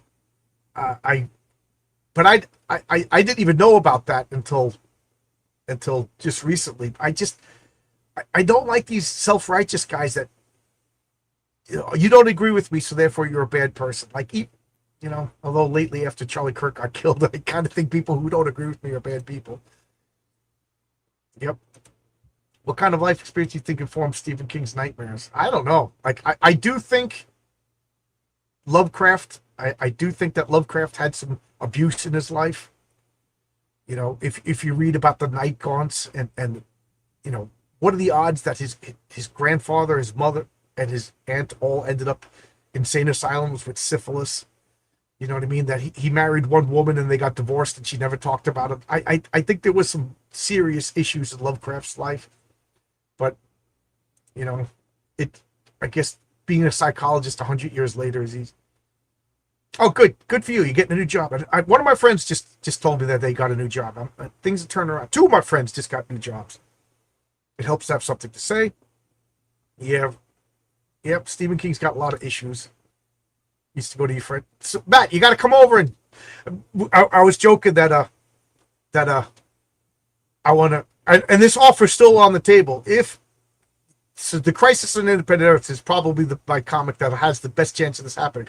But the $100,000 stretch goal is, and my wife, she shakes her head every time I say this, is that everybody who participated is invited to my house. We're going to make up role-playing characters about their guys. And my goal is to have a TPK. Does everybody, RJ, you know what that means? Total party kill. Yeah, that is my goal. I'm going to try to have a TPK of all 40 of your characters. Soaring Eagle, Thomas Valiant. We're going to make up all of our characters. And then I'm going to try to make like a dark side character to kill everybody. Of course, whatever. But Matt says, oh, yeah, I'm coming. But I'm going to go to your comic book room. I'm not playing a role-play game. I'm going to read all your comic books. We'll have chili. We'll just jam in as many chairs as possible. I don't know what John's wife looks like. She's like Norm's wife on Cheers. She just floats around in the background, but I can still picture her coming to the door and just opening it up and her head dropping, just go downstairs. The funny thing is, she goes, do you know what RJ looks like? And I said, no. She goes, you never saw him? I said, I don't want to see him. It'll only be disappointing. That's my steady. So she's like, you talk about doing a convention together. What are you going to do? I said, I'm going to close my eyes until he puts a mask on. He's going to have just a shield with two eyes in it. So I'll see your eye color. That's it. She goes, what if he shows up? Like I said, I have a picture of what he looks like. So I have a mental image of what I think you look like, but I really don't know what you look like. So I'm curious one day if I ever do see you, if you look like this mental image in my head. But depends on how long it takes, John. Right. But you know what I mean? Like, I live close to the airport, so MacArthur Airport. I'd go pick you up in 5 minutes if you ever want to come out here and do a convention. But and then you show up and they're like, oh, I didn't realize RJ was 4'11" and black. Wow. I actually asked Chuck Dixon about people who are good editors but not particularly good writers. Oh, so you asked that question today that talked about Larry Hama. I had one in mind, a certain guy that he worked with, by respect. Chuck, writers have so much context that the audience does not. It's hard to read one's work from an outside. Yeah, we all bring in our own garbage in. Have I read The Caper yet? To my unlimited sorrow, I have not, because Aaron put me on a deadline for some stuff. It's funny. It's my project, and now he's put me on deadlines. So I'm trying to get that done. Because I told people it's got to be done by January 1st. I can't be late. You know what I mean? I got to set the example. I'm getting to the point in life where I've got such a big ideas they can't be conveyed into conversation. Writing might become a nest. There you go. Writing is fun. Steven, that's the exact same reason why I have a YouTube channel. I just got sick of leaving giant comments that no one would read, so I started to do videos. Now he just makes giant videos nobody watches. Exactly. But baby steps, ladies and gentlemen. We're not friends. The parasocial relationship was only one way. I'm friends with everybody. I like everybody. Yeah, I think Rocky Horror Picture Show was like proto progressivism. You know what I mean? Like, I don't like anything about it. I don't like anything about it. I like people. What? Okay, just learn this as a sidetrack. I don't know how many of you might be subscribed to. What is it? Midnight oh, I can't remember what the name of the channel is. He was talking about how they put out a anniversary edition of Crocodile Dundee, and guess what they did? They cut out the scene with the transvestite. Yep. And I'm Buy saying to myself, Yep. yeah, It's a funny joke. I mean, come on, guys. The guy lives in the freaking jungles. You know what I mean? Like, it's a funny joke, and it works. And it's the joke everybody remembers. That and this is a knife. Those are the two jokes everybody remembers in that movie. Yeah, Edgar Allan Poe was messed up. Absolutely. The more I read about Poe, the more fascinated I'm getting by him. I couldn't read. Poe was too difficult for me as a kid. But once you read Lovecraft, you could read other stuff. I forced myself to read Lovecraft as a kid, way too young. And then from Lovecraft, he started talking about Andros Pierce and Poe and everything. So then I branched off to, but I started with Poe and I couldn't read it. It was too tough for me. I'll have to put that on my list, John. I have complete works of Edgar Allan Poe somewhere in my bookshelf. I'm going to have to put that on my list. Yeah, I'm kind of fascinated. Correct me if I'm wrong, but he was just like found dead on a park bench. Like he just died on a park bench. I heard Stephen could point out how weird it is that people hung up on that sex scene in it, not the gruesome child murders. I don't know what to say. See ya. Lovecraft was one of the pioneers of let's take something normal and make it actually disturbing. I have a book of Lovecraft stories that he was the ghostwriter for other people, and I'll tell you, he saved the most disturbing stuff for other people's names. He's like, oh, cool. You mean people's not going to trace this to me? This is about necrophilia. You know what I mean? He did some real creepy stories for other people. I wonder if other people even read the stories. God, I'm going to make the Punisher chilly. Did you see the new Spider-Man movie, RJ? I did not. Well, just here and there, bits and pieces, but I didn't sit down and watch the whole thing. I liked it. I liked it. It was my favorite. It was one of my favorite Marvel movies. I think they turned in a corner. I have minor weird criticisms that my wife rolls her eyes, but overall, just to sit and watch, it was exciting. Now, I don't want to spoil it for you, but there's a big problem that a lot of people have. I just remind myself that the MCU and the comic books are different. Once I get past that, but I will say the Punisher, 100% spot on correct. Punisher did nothing wrong in that movie. Why is the comments not going? Yo, Matt, the whole room smells like newsprint. It's glorious. Oh, that's right. Bobby was in my comic book room. Yeah, it belongs in the museum. Shield mask with sunglasses. We got to fly Chuck up. I would love to meet Chuck. I would absolutely love to meet Chuck Dixon. It's not that far away. He lives in Florida. I live in New York. I don't know where in Florida he lives. That's not that far away. Yeah, I would love to meet Chuck. Maybe the same distance between you and me, basically. About a little more. Well, you're up in past the Arctic Circle. You're pretty far. I would imagine RJ is a cross between a Yeti and a Wilford Brimley. Exactly. I picture, he's in the shed in the Antarctica. I want to come out now. I'll be good. I just watched that last night. I saw you. That was you. I saw you. Yeah, people. Everybody listens. Do you listen to It's the height of my Wednesdays. Is Ask Chuck Dixon. It reminds me of people love Freddy Krueger. Downplay that. Yeah, I know. Freddy Krueger is none of these slashers. People who I can understand being fascinated with serial killers, being fascinated, but like these people that like love them. I don't know, like these women that write love letters to what's his name, the Night Stalker. What's his name, Ted Bundy. What is wrong with these people? Many internet drama. Yeah. Pissed Off Passionate Gamer. First off, hello and thank you for watching. Second off, you are absolutely right. I don't want to be mean, and I'm not saying this to be mean to anybody, but a lot of people are lacking in their personal lives, and they take their favorite YouTuber as their best friend. Now, not me. You are my best friend. Everybody who watches me is my best friend. I'm different, but you know what I'm saying. I'm being facetious, but like, I started doing YouTube because during COVID nobody was talking and everybody was sitting around. So I'm a social guy, and I was like, the world is crazy, and I want to talk to people. And I turned out as a gamer. That's one of the things I hit upon when I did that old video that's about Marika Tamaki. What's the best writer who will never write a good comic? Was basically, I think, the title of that video, because she said that in one of her interviews. I think it was like CBC or something like that.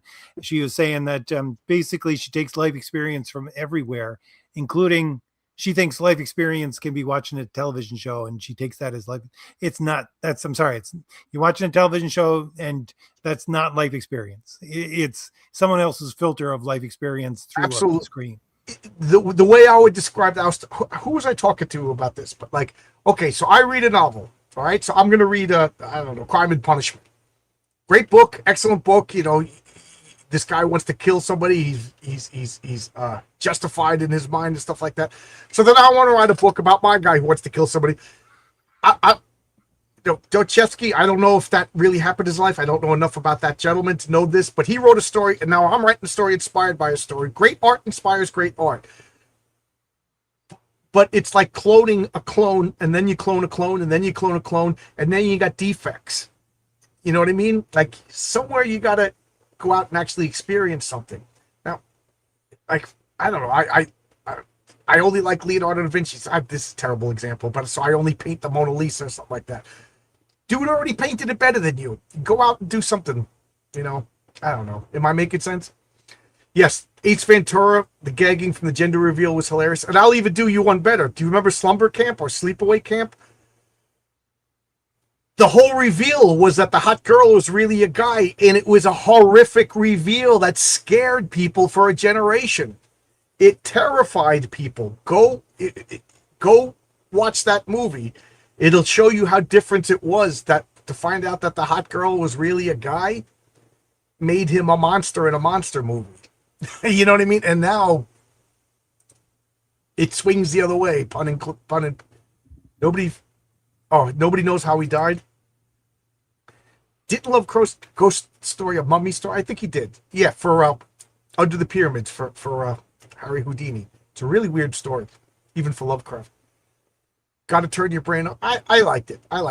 The fights were awesome. The left is always raging against Lovecraft and his work. It continues to use his mythos and proud of. Yeah, it's different when we do it. It's funny because I was just saying this yesterday. Everybody talks about Lovecraft's racism, yet they conveniently forget that 90% of his bad guys were poor white people. Lovecraft hated poor white people. You know, everybody talks about the racism, yet they ignore the classism. If you were a poor white trash guy, chances are you were the villain in a Lovecraft story. You know, how many of Lovecraft stories the bad guys were black people or Hispanic people or even mentioned a Chinese person? You know what I mean? The bad guys in Lovecraft story were poor white people. So the whole racism stuff, knock it off. Kind of a weird quirk, but the MCU's Punisher hair irks me in every scene. He should have slicked it back like a greaser. That's the kind of nitpick that I have, you know. Women use social media as therapy. It's not really, it's a type of reality. Yeah. I don't say, because I feel like I'm being mean to my wife when we talk about women in social media. So I'm like stepping back. But I think women are going crazy because of social media. There's no other way to say it. You know what I mean? We'll have the fight later, honey. I know you're watching right now, but I think social media is driving women crazy. I don't know who it was, but I think the fellow who came up with the idea, I don't know, was like 10 years ago, who said that social media is the equivalent of video games for women. It's a social video game where you get points for likes and retweets and all that kind of stuff. Oh, that is it. I got to think about that. That's pretty interesting. I'm not sure if Hollywood randomly makes good movies by accidentally making a sympathetic conservative character, or makes good movies when the money gets tight to subsidize the bad. I don't know. Go watch the first Incredibles movie. The Incredibles, capes, no capes. Everybody loves that movie. To me, that's the best superhero movie ever made. Oh, my wife just said she agrees with me. I'm off the hook, guys. All right, I'll see you. I'm not going to die tonight. Okay. It's not good to piss off your wives. For all of you who are married, don't piss off your wives. Be nice to her. But anyway, The Incredibles Go watch that movie. That is like the most conservative movie ever made. And I bet you it was on accident. My evidence that it was on accident is that the sequel to it is so progressive. It's almost like it was made by a different team. This could be a whole thesis paper on the difference between The Incredibles 1 and The Incredibles 2. So I don't know what to say to you, Zach, and I think you're right. You know, like this movie right now, the new Spider-Man movie, I think it's oh crap, we can't afford to bleed money anymore. We're gonna course correct. You know, and I'm sure there's people who don't like it, they have valid reasons, but my expectations were so low. But to me, they finally made a Spider-Man movie. That's I don't want to spoil it because RJ didn't see. I made a video of it last night if you want to watch it. Chicks dig psychopaths and want to be taken seriously. That's simple. My theory is that every woman suffers from main character syndrome, and every woman projects themselves into a story, and they think, oh, the serial killer, I could change him, or I'm special, he's not going to kill me, or I could fix him. And then they get victimized. I understand the interest in true crime, but there's a point where it definitely more.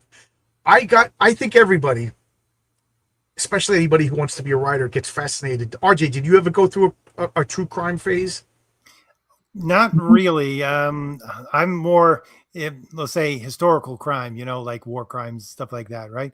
I don't think I suppose you could think of that as a true crime thing, but I remember I watch a couple of those true crime videos on YouTube, and then all of a sudden it was the only thing that they were recommending to me. And I was like, I don't want to see that anymore. I really don't want to. I watched a couple and it's like, I don't want to see that part of humanity anymore. Don't shove it in my left side of my view because it's going to seep into my brain. I like to think about the virtues. My friend Paul, he was working at the post office for a while, like as a summer job, like when we were in late teens, and they just gave him like a set of Time Life books on serial killers, and he was like, thanks, and he just gave it to me. He was my college roommate, and I started reading them, and I got really into it.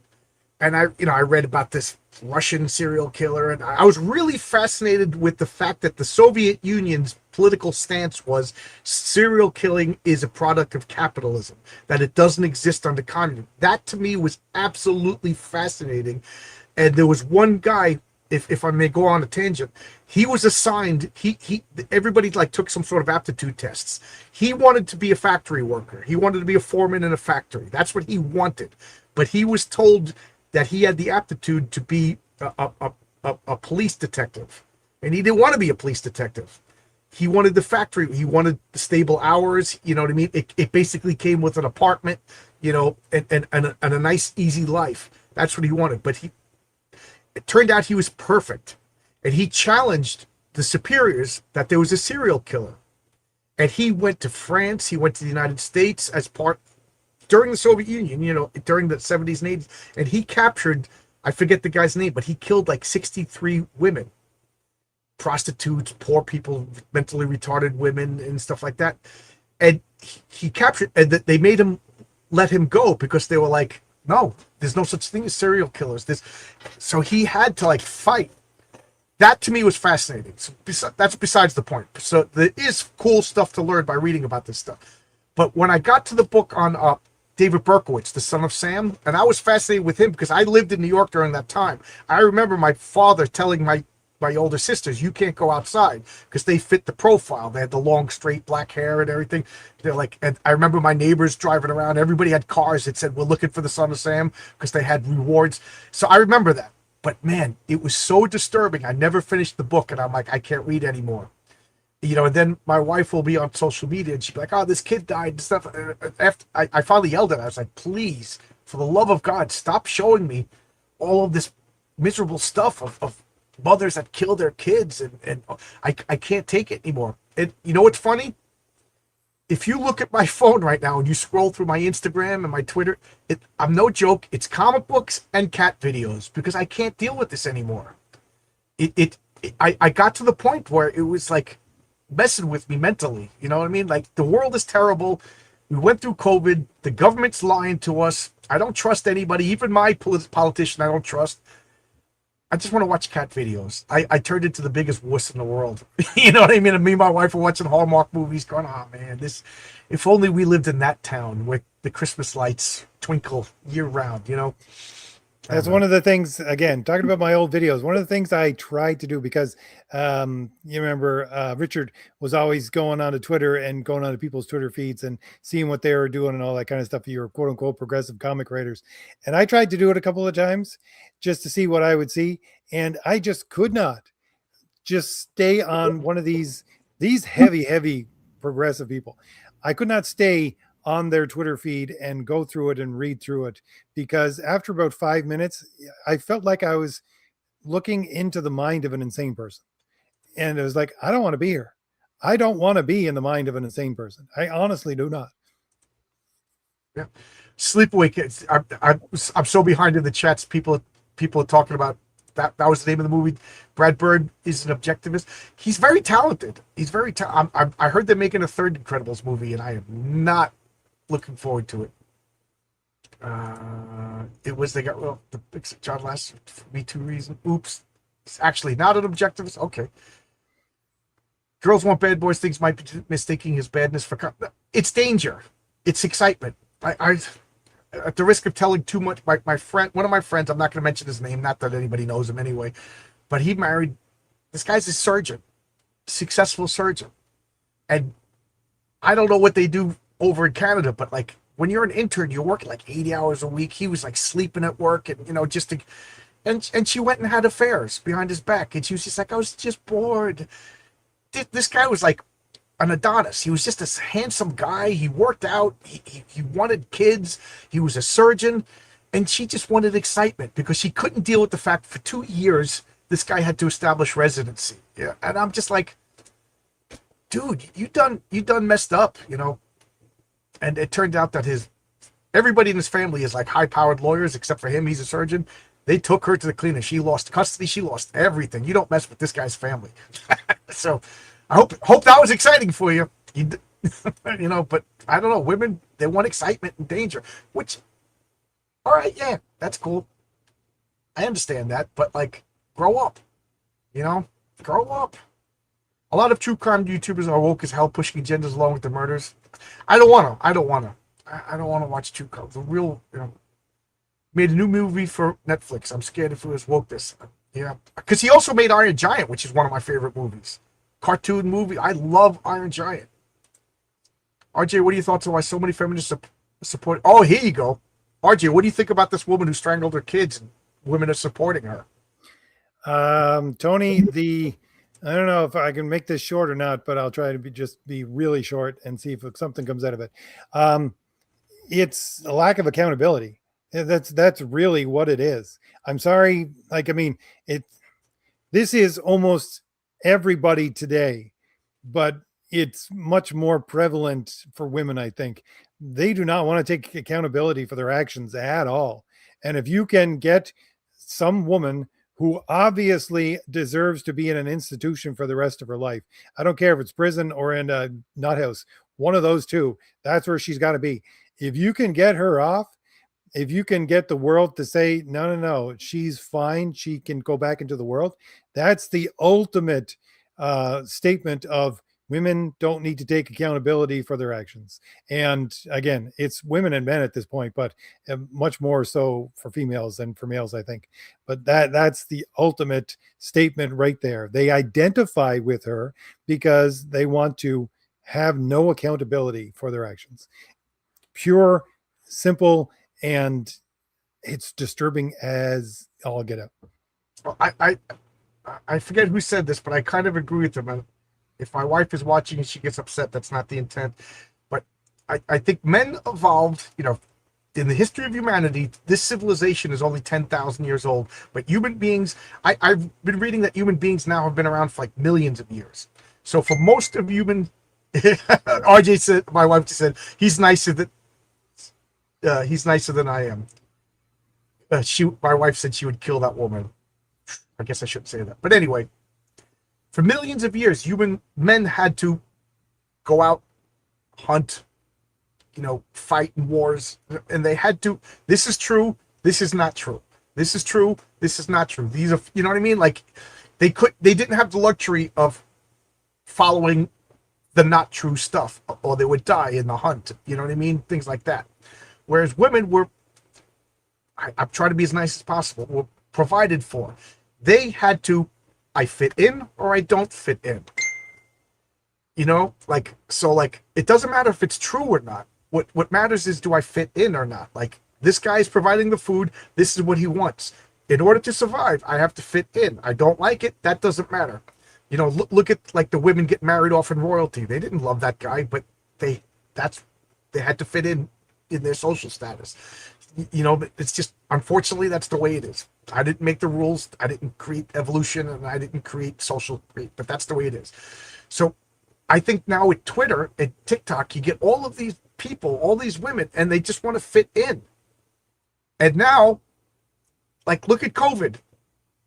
I couldn't convince any of the women except my wife. My wife is pretty resistant to the stuff.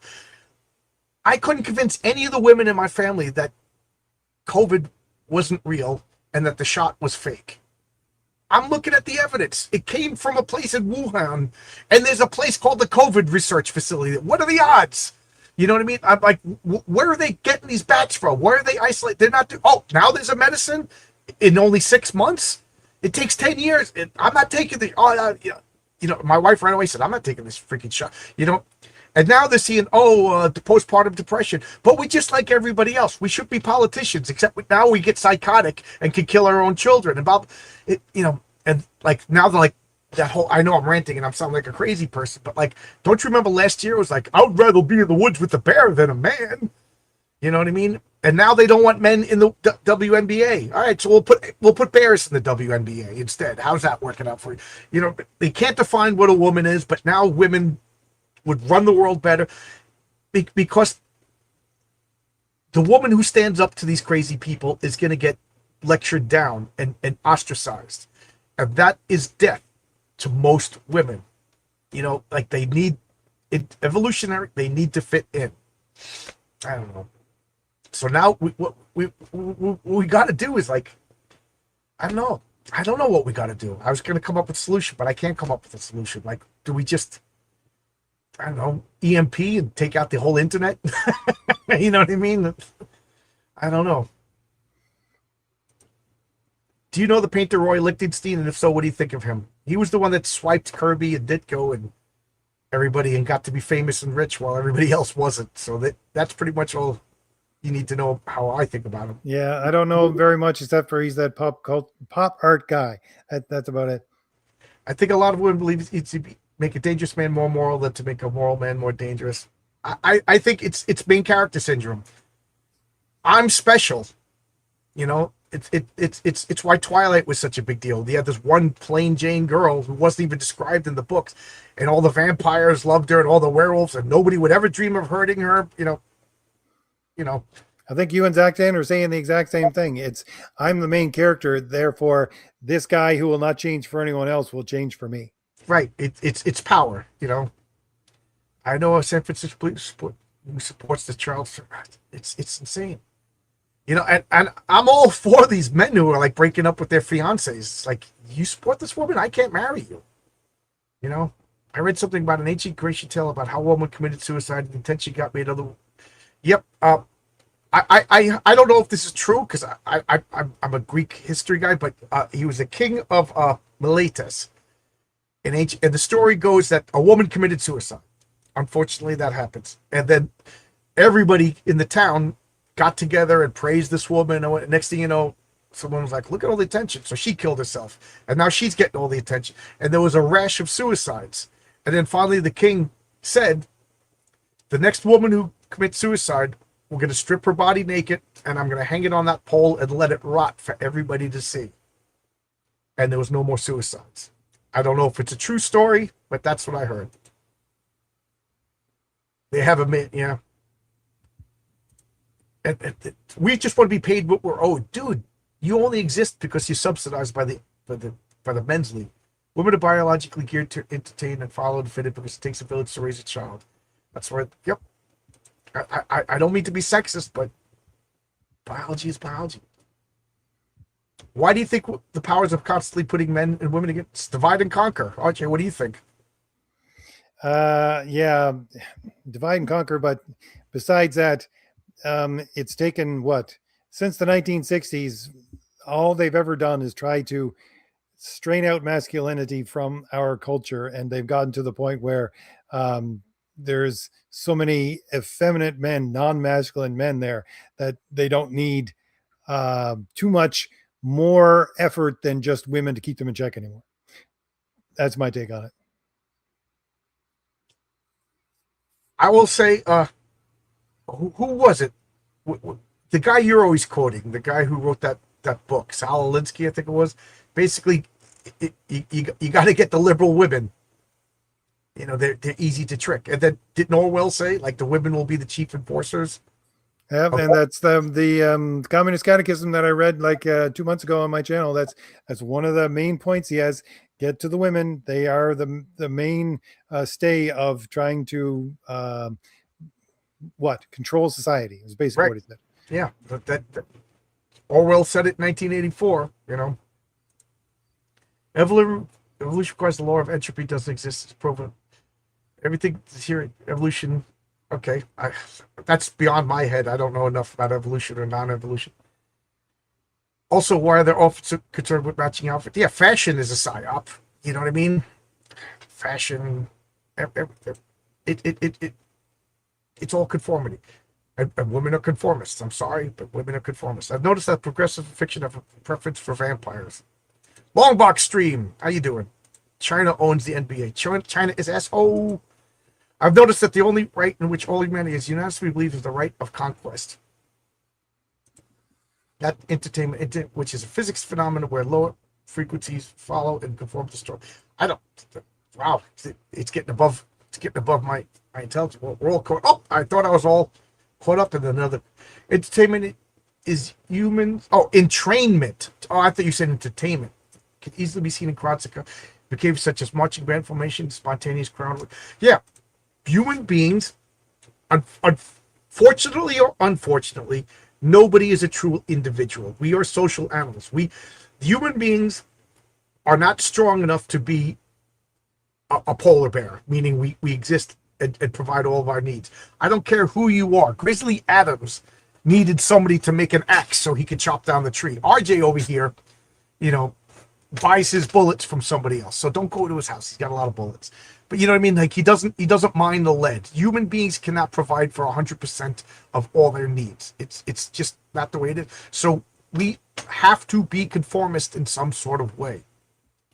And men are conformists, women are extra conformists. You know what I mean? That's it's just the way it is. And I do think that the powers that be, whether it's the media, the government, the Soroses or whatever, the CIA, whatever, the Epsteins, they use that desire for people to conform against us. So yes, I think there is some good conformity. When the bus pulls up, we all line up.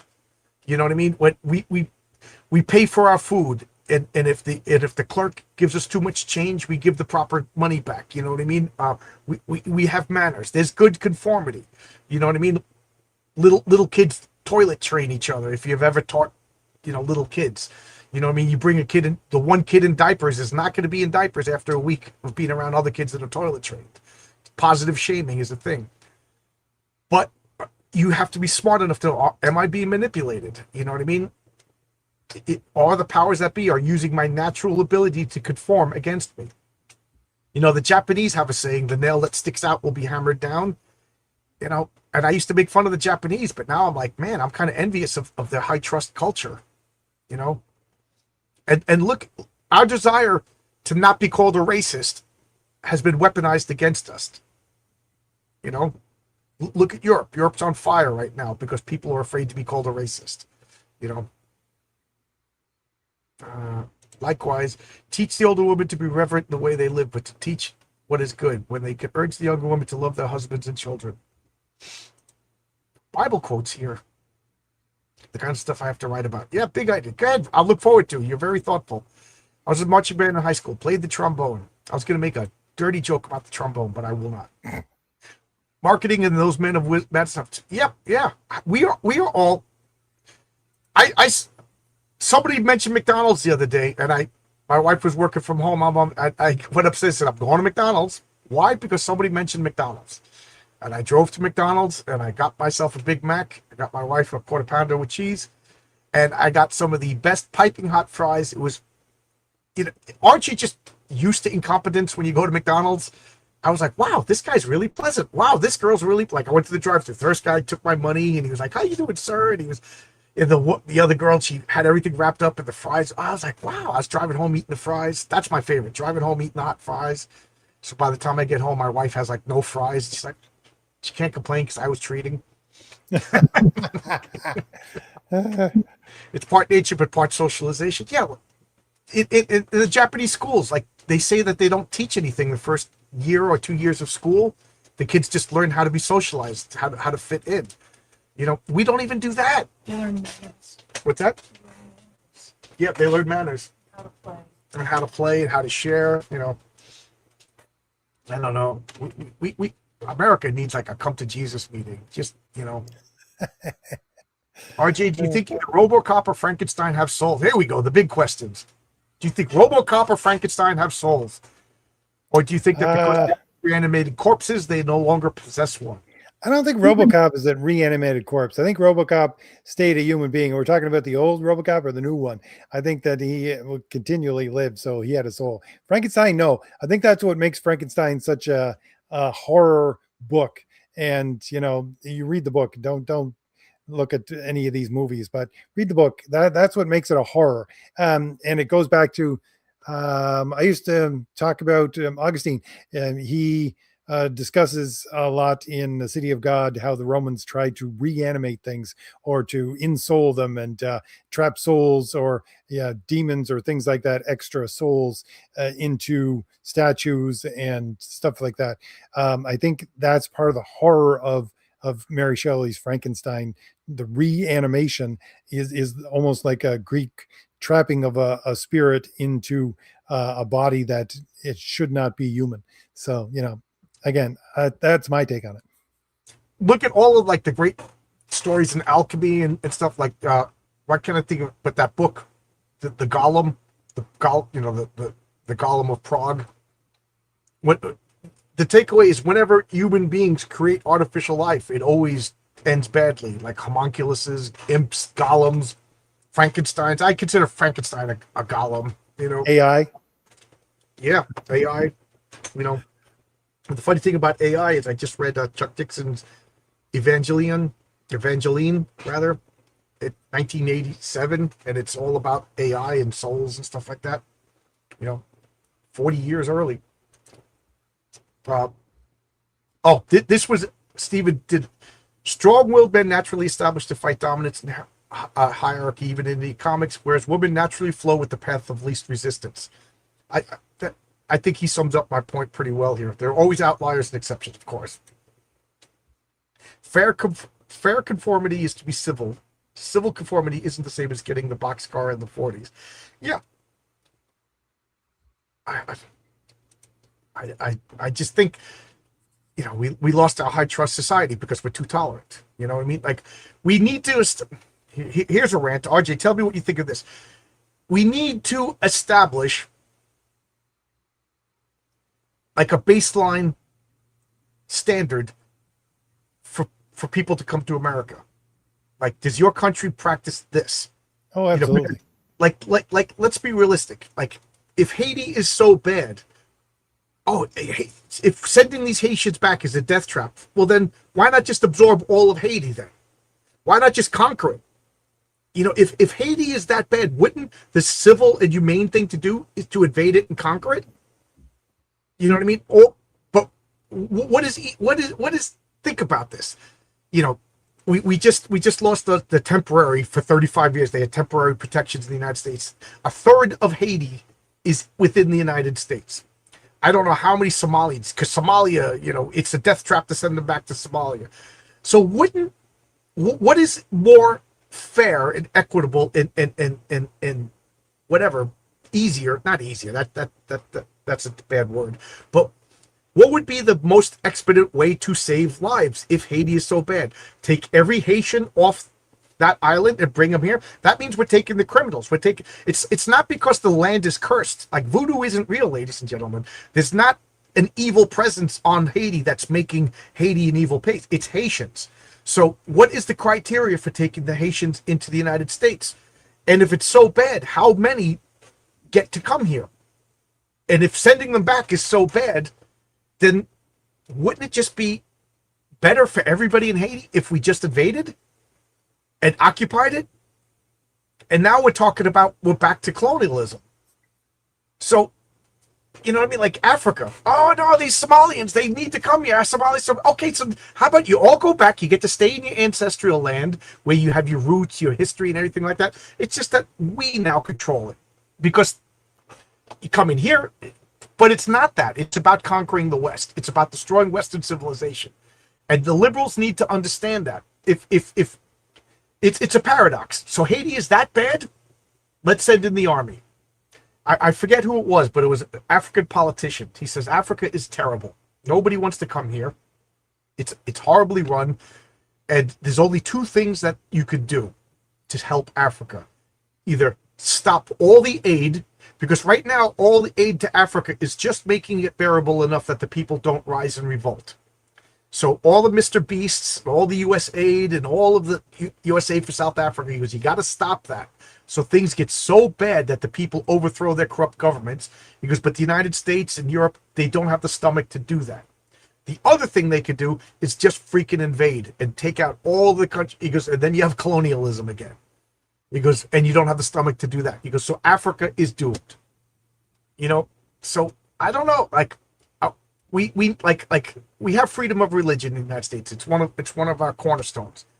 We need to define what a religion is. I know this is controversial. Like, okay, Scientology. I don't particularly like it. You know, Christianity. Okay, I got no problem. Judaism, Hinduism, Islam. My problem with Islam is compulsion. Can a religion have an element of compulsion in it? And if the answer is no, it cannot have an element of compulsion, then Islam does not fit the basic definition of a religion. And what I'm talking about is you cannot leave Islam. To become an apostate, to reject Islam is a death sentence, according to the book, according to the rules. Therefore, it does not qualify as a religion in my book. It should not be protected by freedom of religion. It should be outlawed.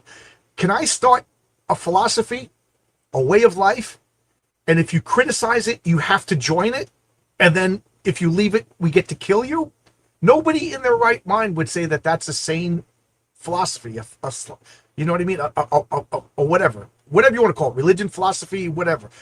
Why do we make that exception with Islam? Why? Because we're too nice, we're too tolerant, and this tolerance is killing us. I'm not saying what Saudi Arabia wants to do. I'm sorry, Saudi Arabians who live there, you're probably nice people, but it's none of my business. I'm sorry, Iraq. I like the Persians. The women are beautiful. I'm sorry, but like we got our own problems here, and Islam does not fit the definition of a religion. You know, Islam is a military ideology disguised as religion. Yes, I absolutely. If you leave Islam, you're treated like you're an apostate. An apostasy from Islam is a death sentence. I've had friends, they were Pakistanis, you know, and they came to America because they made the mistake of admitting that they didn't believe in Islam, and they had to flee for their lives. And then it was really sad because they got married in the United States. They had everything was going good, and then the husband, Bushy, he just dropped dead of a brain tumor that nobody knew. He went to Canada and dropped dead from a brain tumor. If Scientology is a cult, I do believe it's a cult, but you're allowed to leave, but then they play, you know what I mean? That's a touchy one. That's a touchy one. Because then they make your life miserable for leaving. But I don't know. Wow, there's a lot of comments, guys. Kids can't read. I absolutely agree with that. RJ, I'm sorry I'm talking so much. No, it's good. I tell you, actually sparking some new ideas here, John. But my cousin, I had to stop talking to her on Facebook because she just pissed me off. She's a California school teacher, And every weekend it was like, my job is so stressful. I have the worst. My job is so difficult. And every picture was like, oh, I'm off for this week, and she's in a hammock drinking a margarita.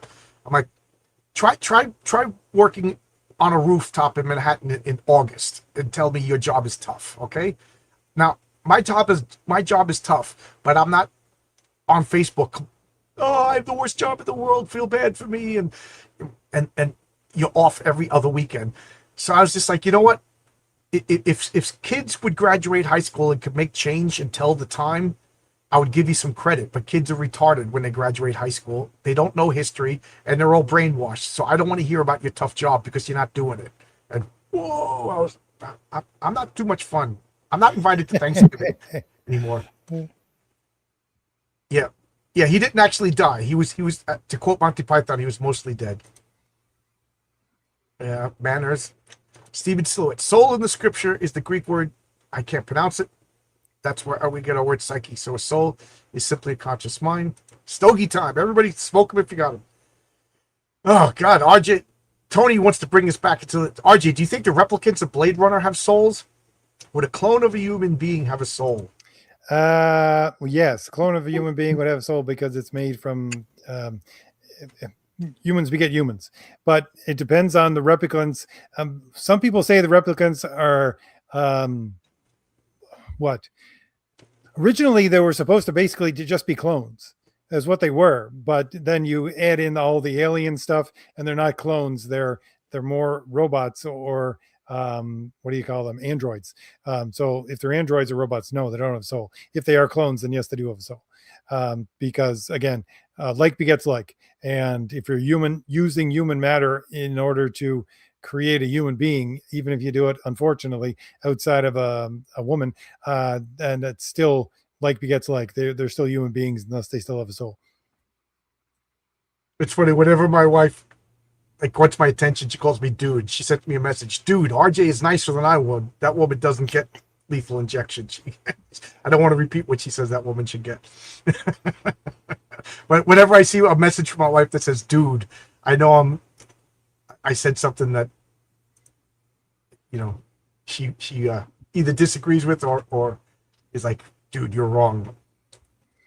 Asian countries value conformity. South Korea, China, and Japan have social harmony on the populace, even if the individual's right to them not rocking the boat is yeah. See, that's what I was thinking, Incubus, when John was talking. This is the exact thing. Okay. Yes, you're right about the Asian countries, but this is why European countries actually do so well.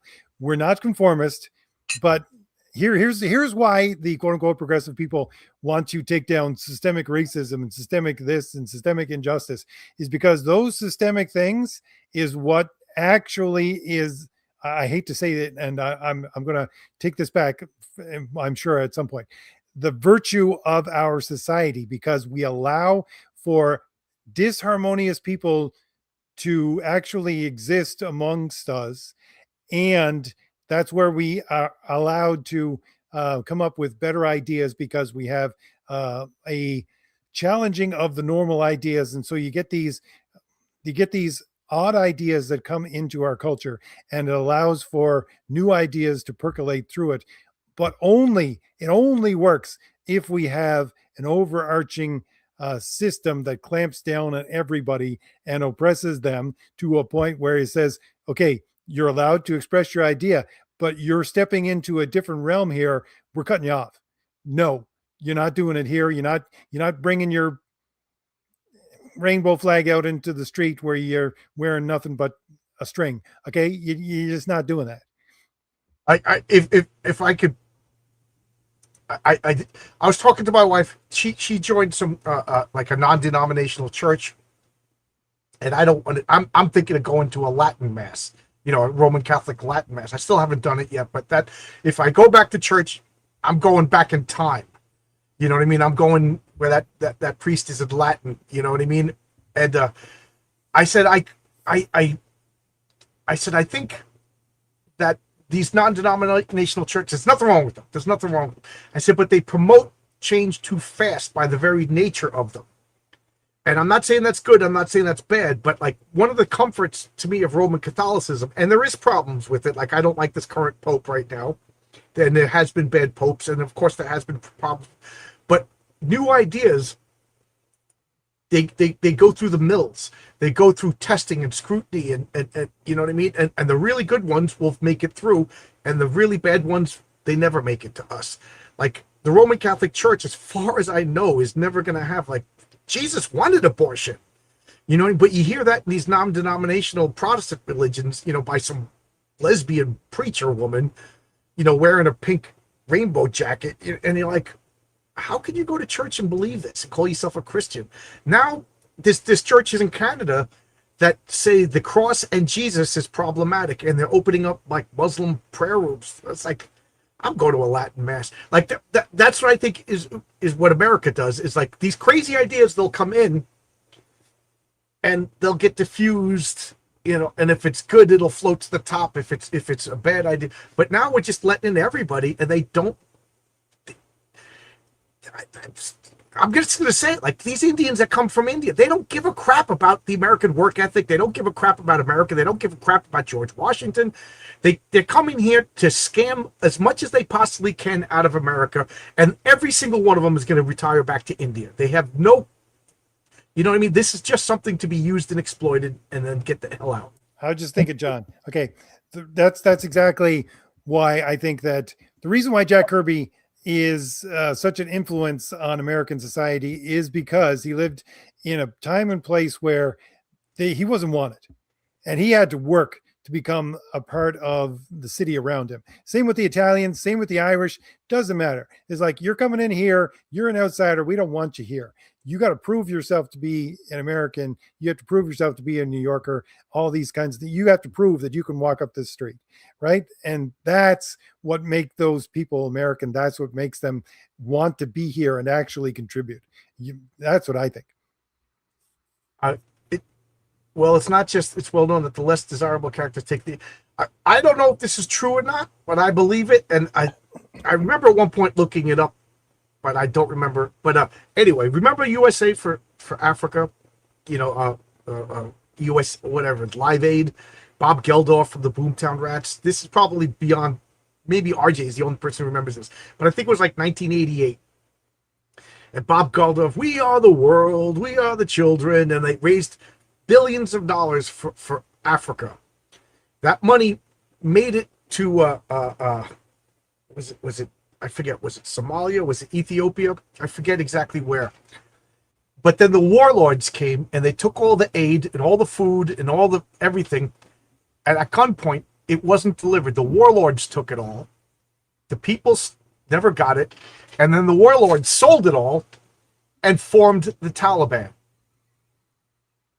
So Bob Geldof from the Boomtown Rats, an Irish guy, good guy, inadvertently caused the collapse of the World Trade Center and the surveillance state and everything that's going. Why? Because he wanted to help Africa.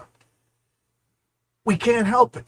It's just knock it off. We can't help Africa. We it's either conquer or leave it alone. And this half-ass stuff, like look at Mr. Beast. He goes in there. I don't trust that guy. There's something about, first off, he calls himself Mr. Beast. And then he's like aimed at children. There's something sinister about that guy, and I base it on nothing but a gut feeling. And then he goes to Africa and they makes these water filtration systems and then leaves. And then the people are tearing them apart, selling them for scrap metal, and then get mad at Mr. Beast for not maintaining them. It's like, at what point is a country responsible for taking care of its constituents? You know what I mean? Like, is it like, sorry, I'm a good Christian guy, you know, I believe in it, but like, dude, at some point, the Lord loves a working man. Get up and take care of yourself. That was the reading for today, John. Just to let you know, he who does not work does not eat. Yeah, I've studied religion, and you behave, the more agnostic I've become. Like I said, I went through this hardcore atheist phase. I to be honest, I still don't know what I actually believe, but I'm at the I think it's Hitchens that said he would rather be an agnostic in a Christian nation, you know, than a non-Christian nation. You know what I mean?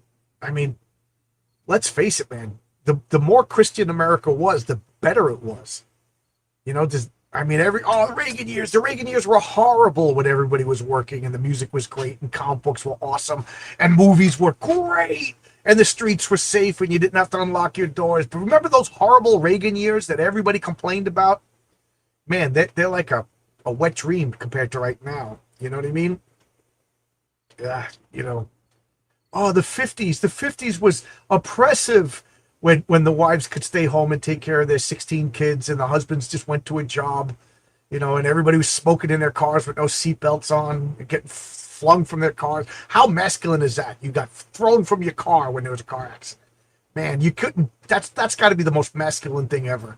Remember Bob? Yeah, he got into a car accident. He was thrown from his car through his windshield into a tree. He died like a man with a cigarette in his mouth. No freaking seatbelt. That guy was a man.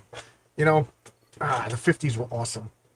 Me and my wife, we talk about if you could go back in time, where would you go? And of course, she's like, I'd go back in time and see Jesus. And I always say, yeah, and then give everybody a disease and everybody dies, yourself included, caught a plague. And she's like, you ruin everything. She's like, what about you? I was like, first off, I'd buy like a sailor's outfit. And then, you know, all those scenes, if you see like World War II is over and the boats show up and all the sailors are coming out and just watching, I would just materialize in that crowd in a sailor's outfit. And, you know, like 1948, and then just live the next 20 years. Oh my God, that's life in easy mode. Just go get some job. You know, I already know who's going to win every Super Bowl, start betting, buy every comic book, hold on to it for 20 years. You know what I mean? That freaking adult just came in here and bought every copy of Fantastic Four #1. What, that guy's a lunatic. You know what I mean? And then just, you know, go marry a girl and she's going to bake cakes for the next 20 years, you know, and go get a job at an advertising agency. We are the world. It's you know, I like to teach the world to sing. I'd come up with the Coca-Cola commercial before the Coca-Cola people did. You know, man, that'll be awesome. You know, anybody else who doesn't think of that as what you're going to do when you go back in time, it's the wrong answer. You're going to go to Rome? Do you speak Latin? Did you get your inoculations? Do you like becoming a slave when you can't communicate with people? You know what I mean? Is atheism a religion? I don't know the answer to that. Sometimes I say yes, sometimes I say no. Like, is there a system of beliefs? I don't know. I honestly don't know. I'm not being snarky. I live in Italy. Do you think there's any hope for Europe? Things got to get rough. The Europeans, you got to develop a spine. You know, Germany, they arrest all the right-wing politicians. Like, are you going to just tolerate that? You know, Sicily developed the mafia when things were really bad, to push out the Muslims.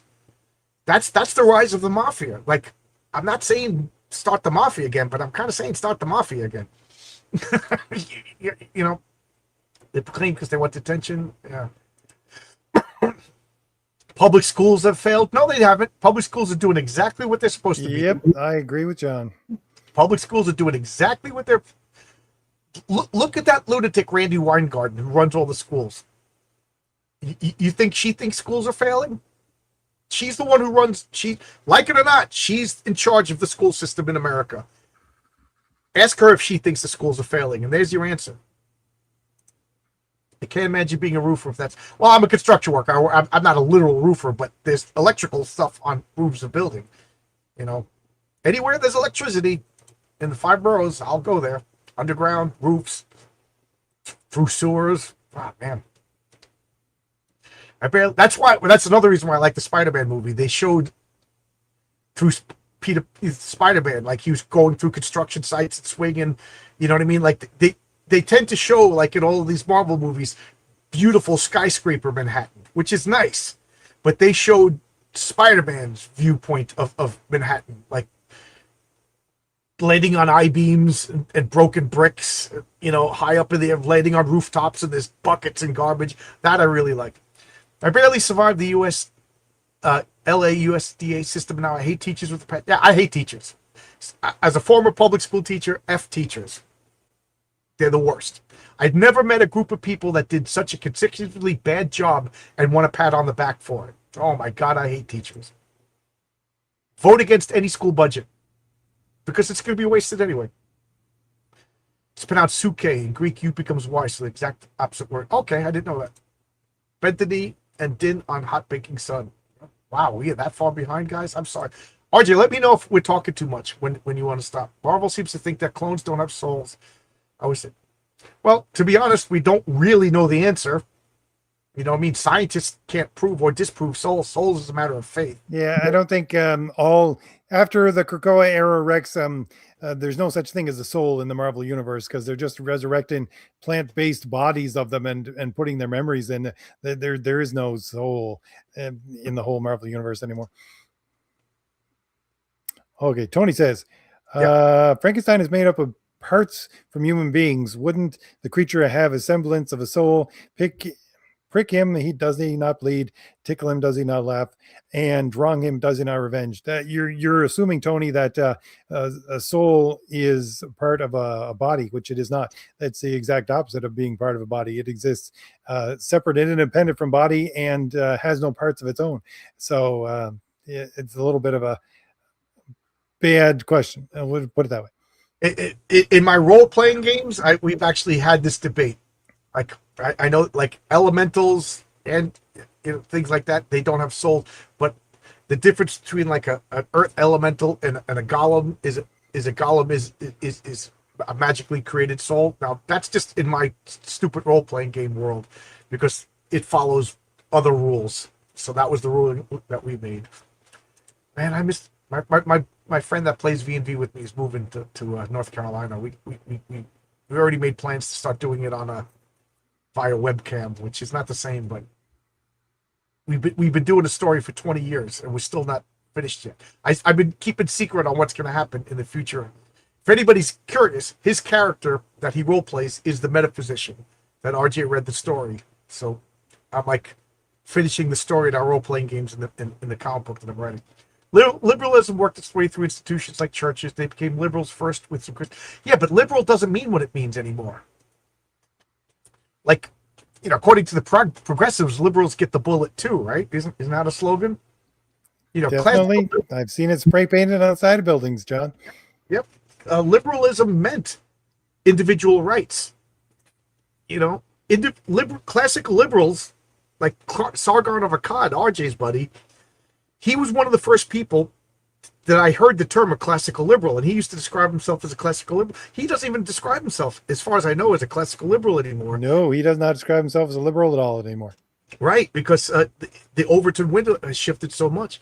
But I remember I used to tell people, yeah, I'm a classical liberal because I believe in Western values and individual rights and freedom of expression, and that's alt-right Nazi now, So I don't know. Words change, unfortunately, which is why RJ and I get old dictionaries. Yep, Jack Kirby was a man's man. Yeah. We needed a holy Christian crusade, Deus Volt. Don't steal this idea, ladies and gentlemen, but I'm coming up with a religious team of superheroes, and one of them is Deus Volt, V-O-L-T. He's a lightning generator. A lot of people get their way of thinking from entertainment, like The Simpsons, Family Guy, South Park, Rick and Morty, George. Yeah, you can't help it. We're exposed to it,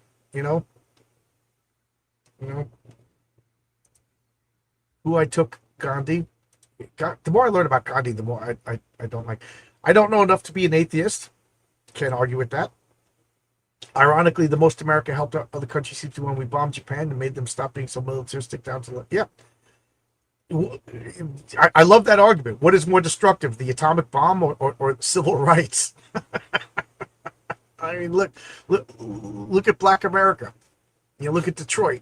What? We bombed Japan, and there's not a person on the planet that's going to say, hey, Japan's not a great country. You know what I mean? If only a Muslim would say that because it's not Muslim. But nobody wants to go to Detroit. look what Democrats. The atomic bomb is less destructive than Democrat. 50s to the 90s. What are your thoughts on Zoroastrianism, RJ? I don't have a whole lot of thoughts on Zoroastrianism. Sorry.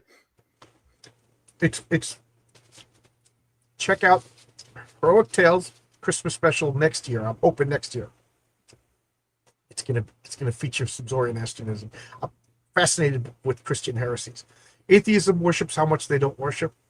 I mean, atheism is defined by what you don't believe. It's a weird thing, and I think there's a million different definitions. Like everybody could agree what Christianity is, but there's a million different definitions of atheism. Just I don't think you can be an atheist without being a liberal, because try being an atheist in a country that doesn't have liberals, and you'll see how far that gets you. yeah, it's true. It's true. Yep. The Catholic Church rules over Quebec since the conquest. People like to call that a bad thing, but they did one thing and they were really the Catholic Church rules Quebec? Or No, up until the 60s, until the Quiet Revolution. okay.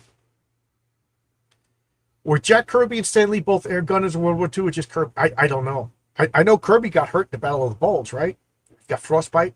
He got a Purple Heart. I don't know what Stan Lee did. I don't know. What's up, Brian Cristal? How you doing? Oh, we mentioned you earlier. Did your ears bend? We were joking about X-rated content in the Crisis in Infinite Earths, and I said only Brian Cristal is writing a X-rated version of Six Gun Gorilla. It was a joke. Well, it depends. I mean, he's a gorilla. If he appears in his birthday suit at any point, you do realize it's a naked gorilla, right? I read his script. It's fun. It's fun. Brian's a good writer. He's one of the few people that me and Aaron read it, said nothing changes except for one typo, but it's a typo in the artist notes, so it's not gonna, maybe unless you're talking about God, but even Judeo-Christian God has a body, thus man was made in their image. The Frankenstein monster is my favorite fictional character in any medium except maybe Solomon Kane. Well, okay, I read that wrong. Mary Shelley was an atheist like her husband Shelley, but no doubt he has a soul. I gotta say the novel Frankenstein is a page turner. Oh, it's so good. I know Brian Bow's gonna get mad, but I love Frankenstein the novel more than I love Dracula the novel. Socialism says the rights of the individual will be protected only as long as they don't conflict with the state. Yeah. I was thinking about this today. That social justice is tyranny. What do you think about that, RJ? Oh yeah, definitely. Because I used to put up on my channel go back to Cicero, or even somebody like Yusuf Pieper, who is not an Augustinian. He's a Thomistic philosopher. You have justice is a triangle. It has three sides. There's individual justice, which is the base, and then you have the common weal, and that goes up and down. It goes from one way, from the individual state to the individual. If you take out individual justice and focus only on the common weal, only on the social part of justice, justice becomes unjust. You cannot have any justice unless it's first individual justice that supports it. Any white person that supports social justice is the definition of suicidal empathy. The idea I commit a crime. Let's just say, for the sake of argument, I commit a crime and I'm innocent. So now I'm standing before the judge and the jury and everybody, and they want to punish me based on the social mores or whatever of the times, based on my race. What does that have to do with me?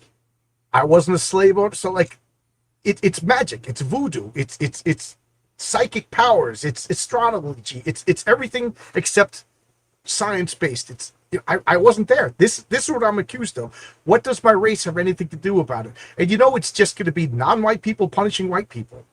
So I just don't understand how any white person could stand for social justice, and then any non-white person could get away with horrific crimes because there was bad stuff in the past. We'll go back past far enough. I'm Irish. We could find some bad stuff that happened to my ancestors, but it didn't happen to me. I always say this to people. I'm that guy that argues. I'm working with a lot of black guys, and they're talking about slavery. I said, "Oh yeah, name all 8 of your great grandparents." And what was that? I said, "Name them." I mean, because the past is so important on your life. You obviously know their tragedies and their history and what happened to them. So tell me about them. What were their names? So you don't even know the names of these people. Therefore, they don't exist. Whether they existed or, they obviously existed or you wouldn't be here, but there's no relevance to them in your life. You don't even know their names. How is their plight or their wealth or their success or their failures affect you right now? You don't even know them. They're strangers to you. A lot of bad things happen to strangers to me. It doesn't affect my life. And boy, is that argument not well accepted but it's the truth. You know what I mean? So the past doesn't exist. The past, I mean, it exists, but unless you can prove to me beyond a shadow of a doubt that the past affected you right now, yeah, your parents affected you, maybe your grandparents affected you, but your great-grandparents, can anybody, we got 78 people watching this right now. How many people on this chat right now could name all of your great-grandparents? Tell me their stories, their plots, like their characters, their trials, their tribulations. You know, you can't.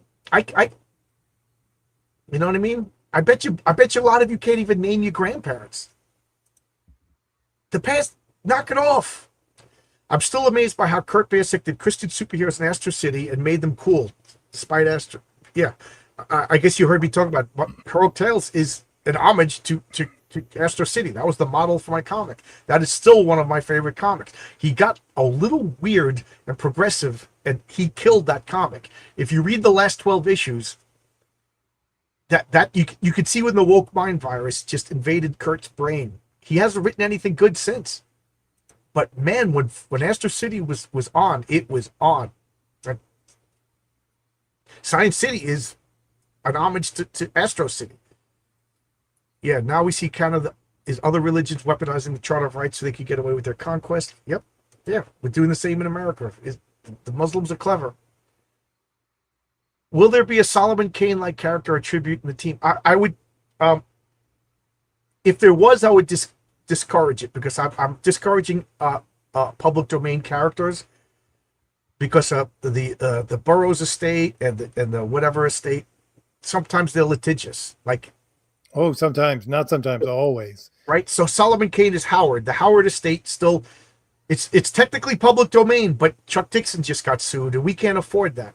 Although, I just found out today that Gary Leach and Randy Zimmerman are doing Cull, but they're getting around it by calling him the Atlantean. You know what I mean? So the Atlantean is in the book. The Atlantean. So I would discourage if somebody was going to do Solomon Kane. You know what I mean? Because, you know, let's face it. If anybody gets sued, it's going to be me, and I'm doing okay, but I don't want a freaking lawsuit because somebody else wanted to include Conan. You know, so I'm going to discourage that. You know, like Six Gun Gorilla, it's already been established. That's an open public, but nobody sued. If nobody sued Brian Cristal by now, nobody's going to sue him. You know. The Cathars, yeah, Cathars, there's an argument that the Cathars never existed, and it's a really good argument. I'm kind of fascinated with the Cathars, the good people. We don't watch Barefoot Gun, Barefoot Jen, and the bombing showed us. You know, I read Barefoot Gun. I love Barefoot Gun. It was horrible. War is horrible. And I am of this paradoxical opinion that if we're going to go to war, you go to war. You win that war. You make it brutal. None of this Vietnam half-ass stuff. You know, if I was president and I was just like, unfortunately, we have to go to war. Like, do not go to war unless you mean it. And if I get into a fist fight, I hate to say it, guys, but I'm fighting dirty. I'm doing whatever I can because you're trying to kill me. The Queens of Marksbury rules do not exist over at the Longbox house. You know what I mean? Like, you break into my house, that's the last thing you're ever going to do. If we go to war, your country's going to be glass. Because really, that's the most merciful thing. If you decide that war is the moral thing to do, I think the moral thing to do is to end it as quick and as decisively as possible for your people. You know what I mean? That's why Hiroshima was the correct thing to do for the Americans. Don't bomb Pearl Harbor next time. That was the argument. Historian, he was one of I think he might have been one of the guys on the flights, basically saying that Hiroshima, he basically equated it to 6 to 8 months worth of firebombing. He said, all you did was take 6 to 8 months worth of firebombing of these other cities that he was flying over and made it happen all at once instead of in 6 months. So that might support your argument right there, John. It's like, you want to get it done? Get it done. Get it done now. I told you the story about, when I was going to become a teacher of the class, I was the only guy in the class. But I don't want to repeat that now. But I will say we firebombed Tokyo. And conventional bombing we killed 180,000 people when we did conventional bombing in Tokyo. We dropped one bomb in Hiroshima and it killed 40,000 people. Nobody talks about it. The average person doesn't even know we bombed Tokyo. So was it morally better to kill 180,000 people over a course of weeks? Or was it morally superior to kill 40,000 people in a matter of moments? You know, I just find people who argue about that just really don't know what they're talking about.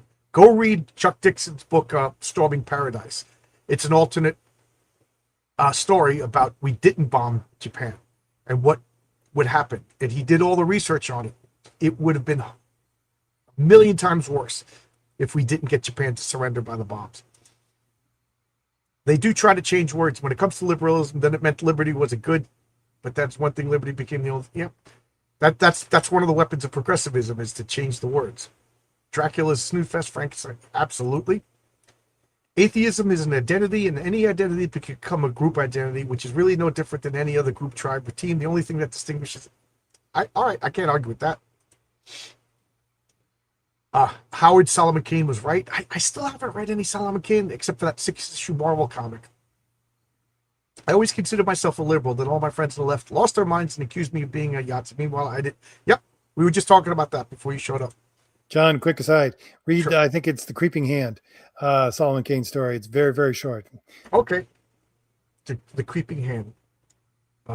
Funny thing is, from what I've heard, there's actually a lot of atheists and agnostic people who really don't like abortion, primarily because it's largely. I'll tell you, even when I was in my hardcore atheist phase, I didn't like abortion. And I used to, and like atheists, I used to self-righteously say that I was superior because of my belief, because it wasn't based on religious dogma. But I say to people, if you know, this was my atheist argument against abortion, is you get one chance. There's no afterlife. There's nothing. This is your one chance to live.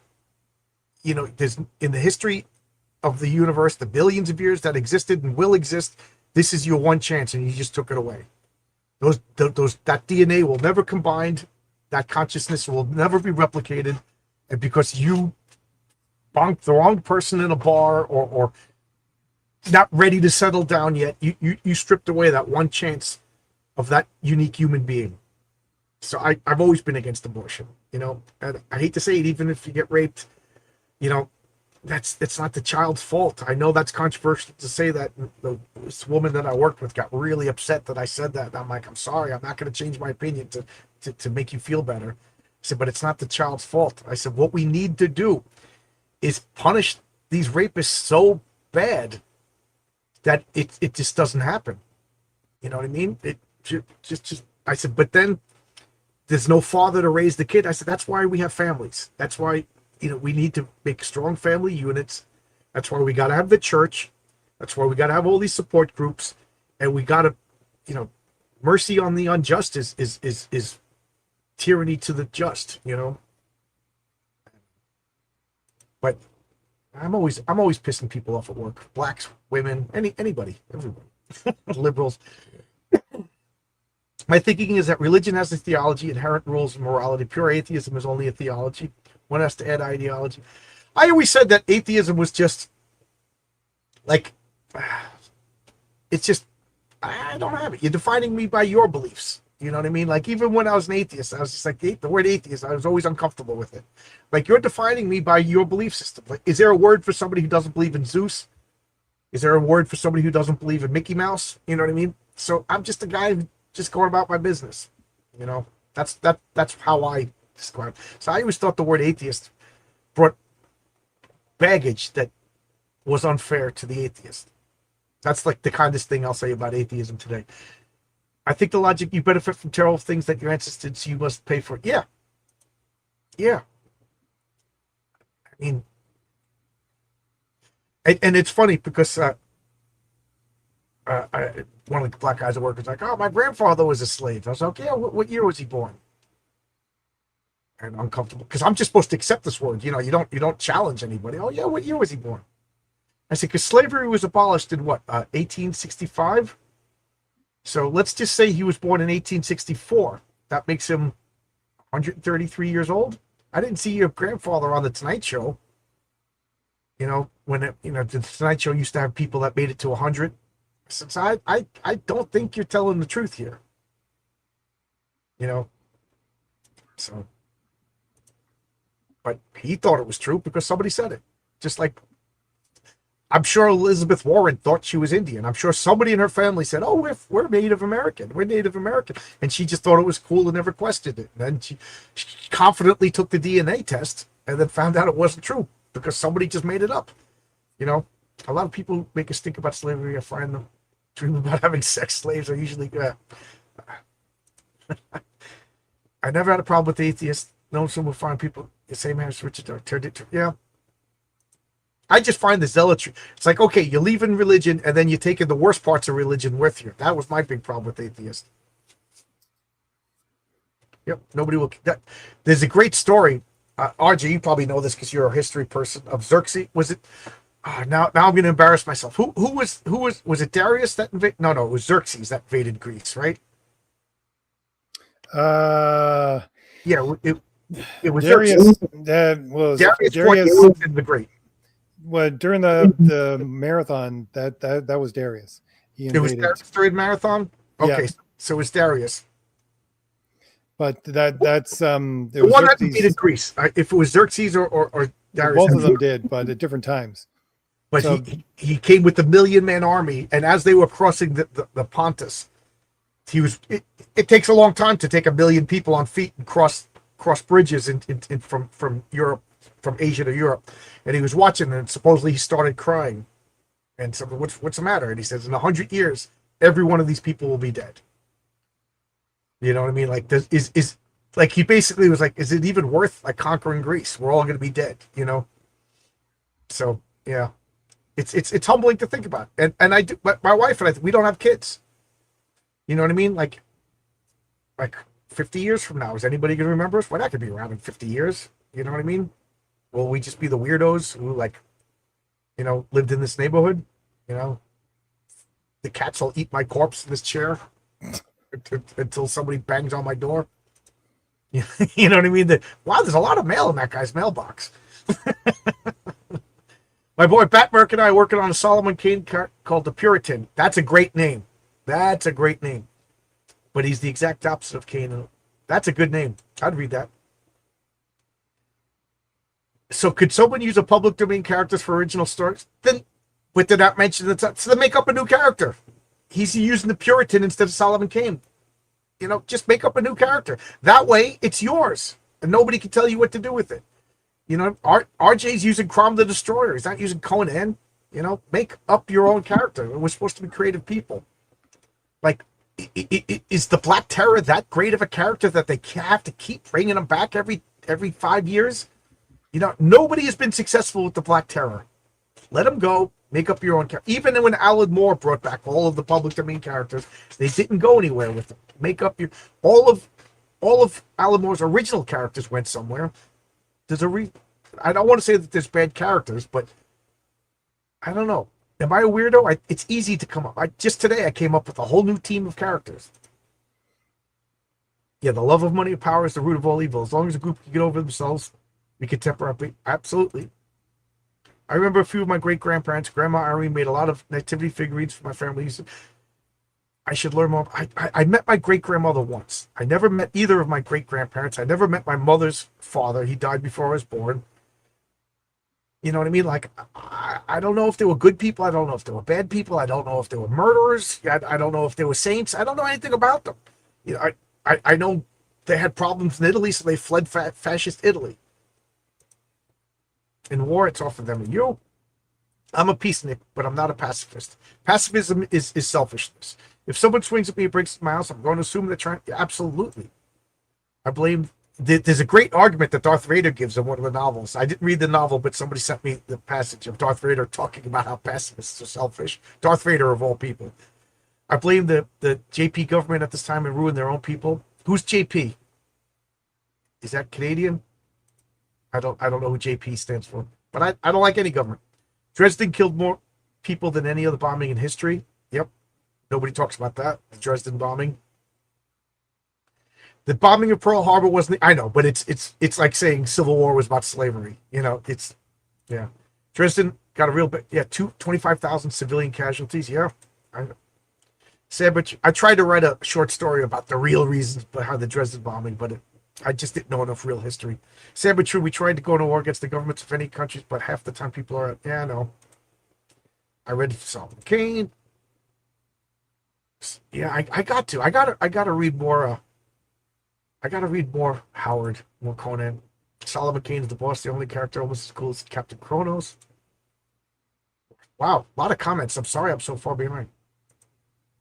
Highly recommend a book by Chris Hitchcock. I don't believe in atheists about the New York. Okay. History is written by the victor. History is filled with liars. I tell you, man. One good thing about AI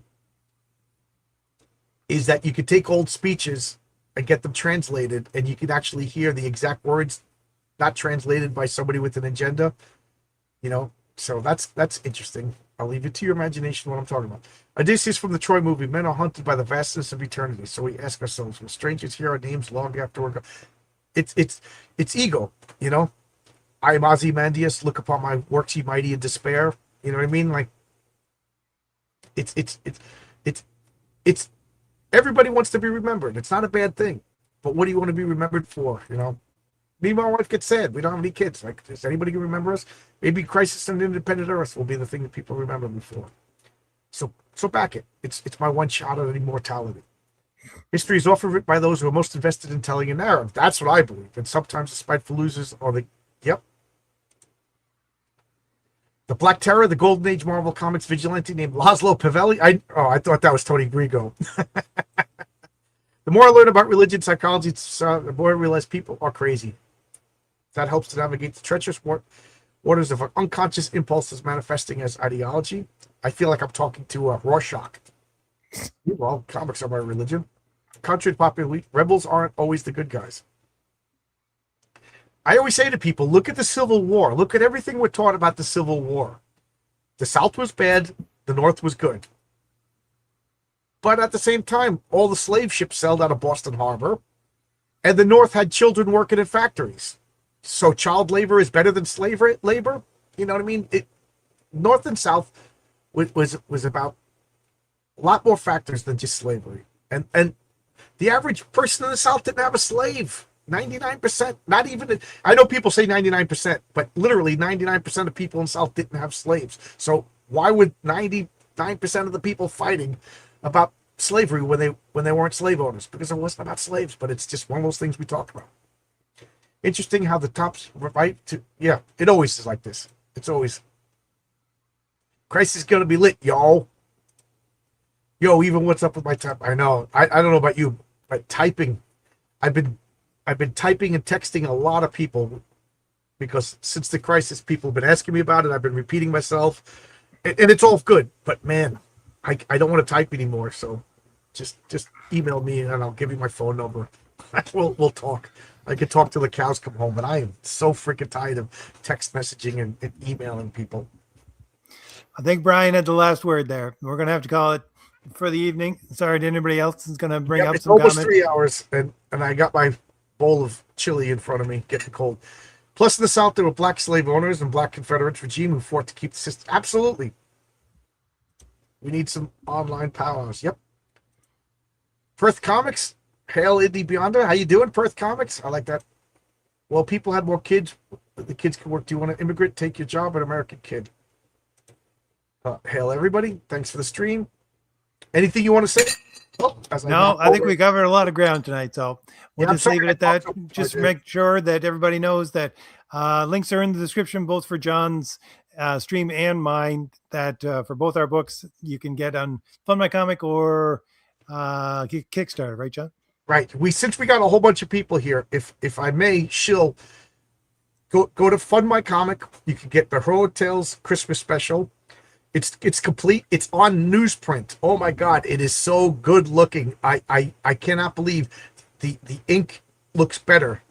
It's the first time the physical copy looks better than the computer. You know, when I get the graphics on my computer, it always looks good. But it's not on the same exact newsprint that we had back in the 80s, but it is the closest possible. Zaid Comics got some newsprint. It is beautiful. Please, I it didn't exactly set the world on fire. I paid for the printing. It's on its way. It's happening. I'm gonna launch again after Halloween, but the Christmas special it's beautiful. Also, while you're at Fund My Comic, check out Crom the Destroyer. If I may speak for RJ for a second, he had some issues that it's not my business to reiterate, but he had every problem in the world to get this comic, and he is struggling, and he's 8 pages from being finished, and it's beautiful artwork. 73 pages. Yeah. He said, every time I talk to you, you add more and more pages, RJ. You crazy. It's a glorious comic. I can't wait. And then I also know RJ's got a bunch of other stuff on tap that he's waiting. Oh yeah, we got 4 other stories, 4 other books ready to go in the chamber as soon as we get Crom the Destroyer. Yeah, I I know we bust people's chops for being late, but RJ, I unbelievable hardships he went through to get this comic out, and it's gonna be glorious. And this Crisis on Independent Earth is a ground zero, start all over again. The line in the sand, and everything will be good from now on. That's so.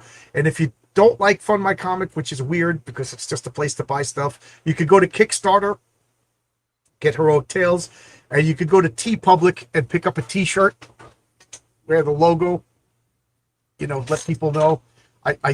It's funny because I went into a print shop right by my house, and I rushed out one shirt because I got it done in one day. The guy who manages the tea place, he makes comic books, and he's going to participate in the Crisis on Independent. You see how this logo is it's the mind virus. So there's still comments, but I'll talk for another hour and a half if I go through all the comments. So Christmas special, Crom the Destroyer, both of them on Fund My Comic, and check out the Crisis on Independent Earths. If you want to participate, email me at johnslongbox@yahoo.com. And I got nothing else to say. See y'all later. See you later. Bye-bye.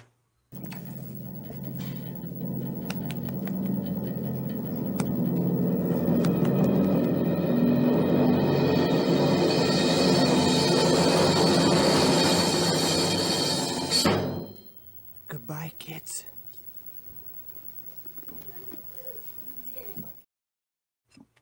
Oh, crap. I forgot to hit the button. I'm sitting here.